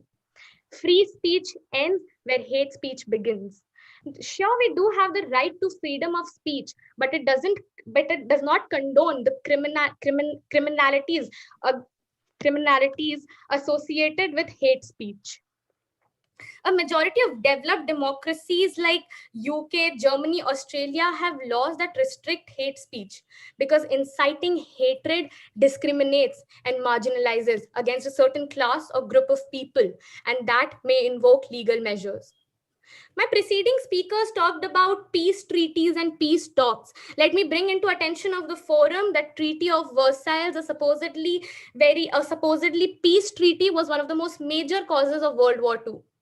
People purposely troll or put forward negative comments on social media just to attract attention of celebrities and influencers. And by responding to them, we're encouraging such behavior. We're encouraging such trollers, such negative comments. Do you still think more speech is an adequate answer to hate speech? While counter speech may help undermine hate speech with arguments against the act, it's not a very effective method of retaliation. This is because it leads to an unnecessary conflict, which ultimately leads to noise. In today's busy, fast forward moving world, who has the time to listen to such controversies, to such petty arguments? But again, not speaking out against hate speech does not mean that we adopt an ignorance is bliss kind of an attitude. No, not at all. There are things we can do. We can educate, we can act, we can implement, and we can execute. You don't need talk, you need action. You don't need words, you need deeds. If somebody is misusing their freedom of speech, somebody is spreading hate, throw them in jail. Only the fear of consequence will make a person stop. It will definitely not abolish the whole idea of hatred, but it can considerably cull its spread, because at the end of the day, words are words. If words not brought into action mean absolutely nothing. Thank you. Thank you, Anya. The fear of consequence. That's a very important concept. And I'm so glad that you, as the last speaker, the 26th speaker of this afternoon, stroke early evening, you're still giving us new ideas. I'm sure the judges have had a rather difficult time in separating those with a few points more from those who may not have got exactly as many points, because at least in my mind, if I were the judge, I would be very, very confused, not confused, really challenged to identify a leader in the house or a team or a group that would have actually, that was clearly a front runner. All of you have been absolutely brilliant. 13 speakers in favor of the motion, 13 speakers against the motion. So let's get some basics over first. Okay, event administrator, tell me the results. Are you going to announce it now, or will it be conveyed to the schools later in the day? So later in the day, we'll inform. Later in the day, okay. And while I'll just wait for the judges, because I would very much love to hear them speak on this as well, and what they thought of the debate. And while they are getting ready, and I'm waiting for their signal to come on board and to address you, you know, when you have a debate like this, the normal strategy, which all of you have followed, is to start off with a claim, to say that this is what I want to say, and this is what I think should be said on this motion. So you make a claim, then you place your evidence, like one of the courtroom dramas that we see in movies. You place your evidence in support of the claim, saying that I said this because this is the proof that supports whatever I'm saying, and you better make a, take note of the proof I'm placing. Then you tie up your points, because you will inevitably make more than one claim to substantiate your main claim. So the various aspects of your claims, the various points, you then tie up as you proceed with your speech. But also as part of your speech, you use imagery, you use humor, You use other spices, a salt, a pepper, a little bit of lime juice, some vinegar, perhaps Worcester sauce, to spice up your speech and make it attractive to both the judges and to your audience. All of you have done that. I'm very, very happy to say that all of you made your claims, placed your evidence, spiced it up, tempered it with your sauces and your condiments, and tied up all your points by the time you ended. So much so that almost every last sentence I heard today was forceful, assertive, and reiterated something that you had been saying earlier in your speech. So that's quite amazing, and I commend you, and I'm happy that you have embraced this motion in the right way. I don't think any other group of participants could have done any better. Possibly most other group of participants on this would have done worse. So I congratulate all of you. More speech, does it mean more dialogue, or does it just mean hate speakers and non-hate speakers shouting at each other? I don't know. Maybe that is one point we should have explored. Maybe just saying more speech is more dialogue is not enough. You must convince us how more speech is more dialogue. The other assumption, perhaps, which could have been explored is why do we assume that hate speech happens in some sort of a vacuum? Is it not our duty to create an atmosphere of positivity even before the first hate monger comes along? Because, you know, as the current public health care has shown us, what helps you overcome the virus is your immunity. What helps you overcome the virus is your preparedness. What helps you overcome a negative force is the precondition that you have so much positivity in your mind that you will not give any room to negativity that is thrown your way or any hurdle that is thrown in your path. So maybe while we discussed a lot of history, we could have discussed something about speech creating an environment where hate speech cannot even secure a footing, because the culture is such that hate speech has no place. For example, when say Mahatma Gandhi, after he had been in India and he had led the Indian freedom movement for quite some time, you will understand and appreciate if you go through history, he created an environment where isolated incidents of violence came to a very rapid end because he had created an environment of non-violence. He had created an environment of tolerance and goodwill, so much so that just the thought of Mahatma Gandhi going on a fast was enough to end a riot. You didn't need to send the police out. So perhaps hate speech needs an environment of positive speech that pre-exists for it to be defeated. But once again, that means hate speech can be tackled by speech alone. That's not the case. You need action. You need firm action. A very good point made by one of the speakers in the opposition as to whether Hitler could have been stopped if the Weimar Republic had actually had proper laws in place to prevent divisiveness, to prevent racial hatred, to prevent identification and victimization on the basis of your birth. Good point. Alternative history is all about that. Because in many countries, that's exactly what happened. Hate mongers did not make any headway because the culture was so positive that negativity could not find a foothold. Well, if the judges are ready, Shumit or Diti, would you please indicate to me when you are ready? Yeah, we are ready. I think, Diti, Okay, are you ready? Shumit. Then let Diti first speak. Go first, I'll yes, ask the and then lady, Shumit. Yeah. Diti, please, over to you. What did you think of the debate? What do you think of our young friends and the quality that they gave us? Yes, that's what I would like to talk about.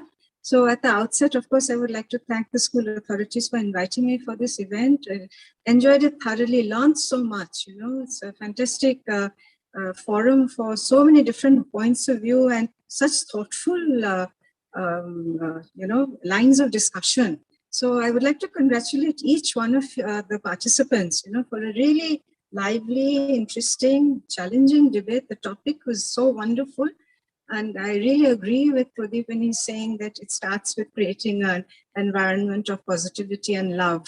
That would possibly be a starting point. But each of you spoke so articulately, so maturely, with so much topicality, so lucid, and your powers of oratory, the depth of knowledge. I must say that speaking for myself, it was quite tough to mark all of you because all of you excelled. And I really do congratulate all of you. And I'm sure all of you are going to carry on being really bright debaters, and you all have a very, very bright future ahead. And so many congratulations to all of you again, and take this opportunity to wish you all the best in your future endeavors. Thank you so much. Shumit, over to you. Yeah, thank you, Pradeep. Again, I'd like to thank Ma'am Saha, who's also on this call, for giving us this opportunity. It was a wonderful, wonderful afternoon. Brought back a lot of memories of my days in school and debating, Pradeep. Congratulations to all the 26 participants. I think what was very brilliant is that the kind of research that y'all have done. But being a debater and having debated a lot, a couple of quick tips. I think Pradeep has, summed it up very well. It has been a very tough competition, and I agree with Diti when we are going to just coordinate after this link is over. We're going to actually discuss, and then we're going to give the results to the school. It has been very, very difficult because it has been neck and neck. Some of you have come up with very, very positive arguments, counter arguments, very good evidence, logic, skills have been very good. But just remember that when you are speaking in 2.5 minutes, the whole thing is, how do I make an impact in 2.5 minutes? Because you might have a lot of points. And often what happens is you try and cover too many points. And as Pradeep had rightly said, if you bring in a tinge of humor, if you bring in a little slice of life or something that kind of differentiates you, because amongst all the 26 speakers, some of you actually spoke. When I say speak is you kind of related. There was a conversational way you were putting across your points. Some of you, I think, wanted to, say all that you had actually remembered to say for the speech. So it became more oratory. I mean, it was more elocutionary. But some of you actually started relating because you were talking and conversation. And that's very important in debate. Because I know this medium is very, very impersonal. But remember that in any debate, how you connect with the audience is very, very important. And therefore, the way you speak, the intonations, your little tonality, your change, it shouldn't be like, it's like a train that just speeds up. You just blurted it all out. It has to be more conversational. It has to be more argumentative. And a good debater actually has to get the pulse and the effect of the audience. And I think some of you did that very brilliantly. Some of you may have not done it so well because, you're nervous. It's a competition. But I think when you have good points, and remember when you have 4 or 5 points, always, which I used to do before debate, see the 1 or 2 points which you think are the most compelling points. And that is very important when you are speaking for 2.5 minutes. If you have 10 minutes to speak, you have a lot of time. But when you have 2.5 minutes, ensure that that 1 compelling or the 2 compelling points are very well packed with evidence. And if you can make it conversational, it really differentiates you and really engages the audience. And these are a couple of tips. Pradeep, I don't know whether you'll agree, but having said that, I think all of you did exceedingly well. And I'm extremely, extremely happy to see so many women, young girls today who are speaking so vociferously. When we used to debate, we had very few girls who used to come and debate. The girls' schools were less, co-educational schools. So I'm really, really happy to see the gender balance that has come. And I know that's a very topical issue and a very good topic that came up. And I think the research that was done was very well. You've covered a lot of topics, topical, history, alternate history. And really, really, I think all of you are winners. It's going to be a very tough choice for Diti and me to choose amongst this. But I presume we'll have to do it. It is a competition, and some of you will perhaps do better in this competition. But that does not mean that you're not going to do well tomorrow. So even if you've not won the first place or the second place, does not mean that you were not good. It's just that someone today was slightly better than you. So go with that feeling. All of you were good, but someone was slightly better. And tomorrow you might get a chance that you might pip that person and you might be better. So with that, thank you once again. And it was really a very enjoyable afternoon. I'm glad I took that time off from work. It has been really refreshing. And thank you for, sharing so much of your knowledge that I too learned so much during the course of this 2 hours. Over to you, Pradeep. Thank you, Shumit. I couldn't have agreed with you more. I mean, You know, I really envy Shumit because he's a great stage actor. And you see how he used his voice. Huh? You know, how the intonations in his voice. Shumit, I have to learn this from you. Next time we meet, you must give me voice training. I really love that. This is something that you all debaters have to learn, because to connect the timbre, the tone, the ups, the downs, the flatness of your voice is what makes your judge says, hey, I have to listen to every word that is being said. Isn't that right, Shumit? And that's very Absolutely. important. I'm so glad, because, you know, You know, he has even that skill. in 2.5 I was minutes, listening a to him pause would have fascinated. been a pause Yes. could have been very important. You say Yeah. and pause. So it's not just the content. Remember Yeah. that in debate, it's not what you say, but how you say. Yeah. And that needs a little bit of training. And I'm happy to train some of you if you want to. But it's very, very important, because connecting with the audience, because some of you had great points, but you rushed through a lot of the points. And Diti, if you agree with me, it was difficult for us to, you know, really, I was noting down points to see, because that's why I said, take 1 or 2 points, as Pradeep said, but then spice it up and connect with the audience. Because at the end of the day, when 26 people are speaking one after the other, you have to be differentiated.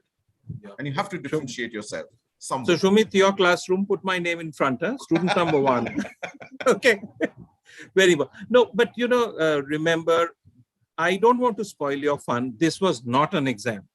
But on any given day, like Virat Kohli's duck in the cricket match, on any given day, somebody might score 1 run more. That does not mean anything.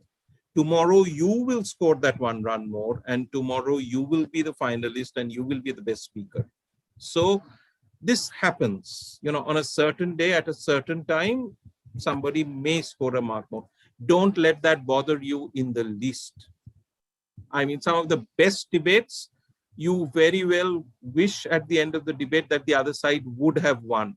But that doesn't matter, because it's been a great debate. All of you have done marvelously well. And again, as Shumit said, and I said right at the beginning, remember, your speech has to be like an inverted pyramid. Even if your internet goes off, in that first 1.5 minutes, you should have convinced, you should try to aim to convince that this student is on a great run. Even if the technology is holding that student back, this student needs to get a lot of marks, because there's promise. There's promise of a great debater in what I've heard. So remember, structure your speeches well. You don't really have to memorize your speech. You are allowed to use a memory card, perhaps. But don't, as I said, be an All India Radio or a Doordarshan news reader staring at teleprompter. Do try to establish eye contact with the judges, with the audience, with your rivals. I love the fact that the topicality in this debate was marvelous. We ranged from ancient Rome through 1984 to the hockey team in the Tokyo Olympics. I love the fact that you covered so many geographies. You referred to case laws, you referred to judicial statements, you referred to political problems, you referred to the issue of identity and the LGBT community. All of this is hate speech. And all of this needed to be said. And all of you said it without any hatred, with compassion, with kindness, with friendliness, with fraternal feelings. We debated here today, and I'm grateful to all of you. Younger you are to me, but nonetheless, I'm grateful to all of you for a really wonderful 2 hours of debating. Now, before my hosts never invite me again for taking up a lot of their time, let me say goodbye and hand it back to the organizers. And I promise, if there was a time limit and I have transgressed it, it was based on my ignorance.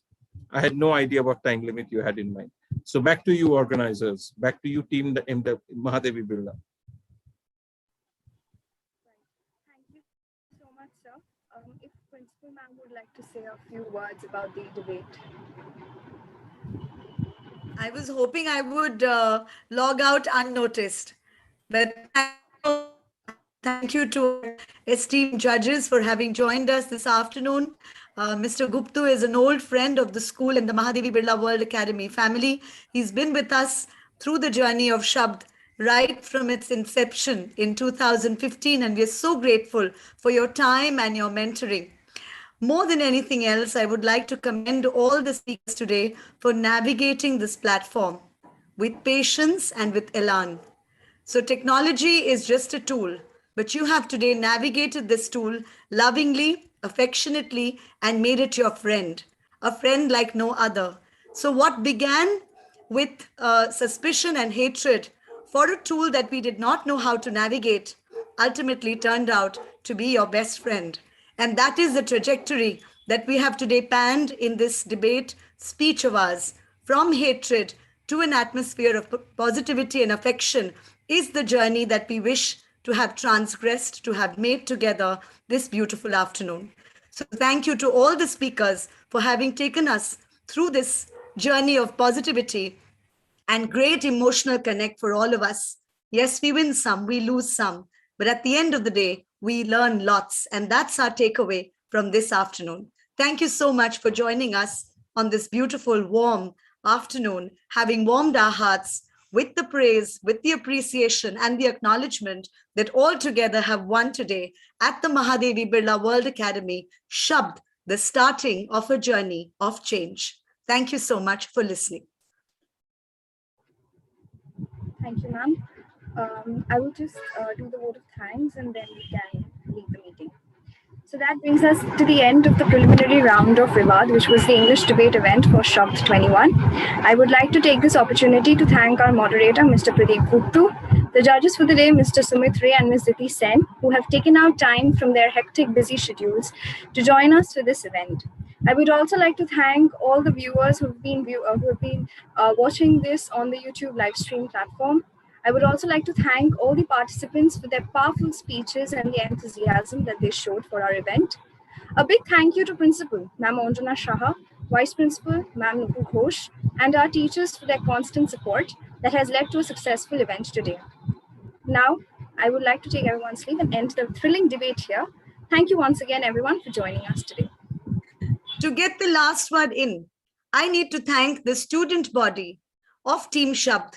As you have seen, Shabd for the last 2 years has been conceptualized, conceived, organized, and run completely by the student body with a little bit of insight from us. So a big round of applause to Team MBWA, Student Council, and the organizers of Shabd. You have really navigated this platform like no other, and I congratulate you for this. Taking your leave, good afternoon. See you tomorrow.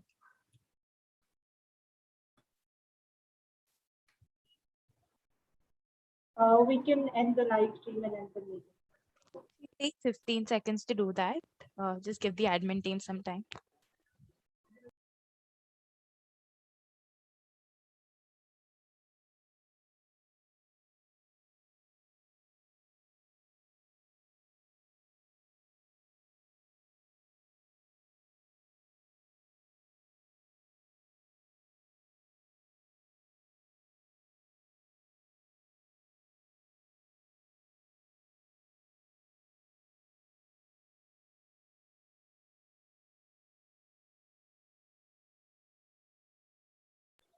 Participants, you may leave, no problem.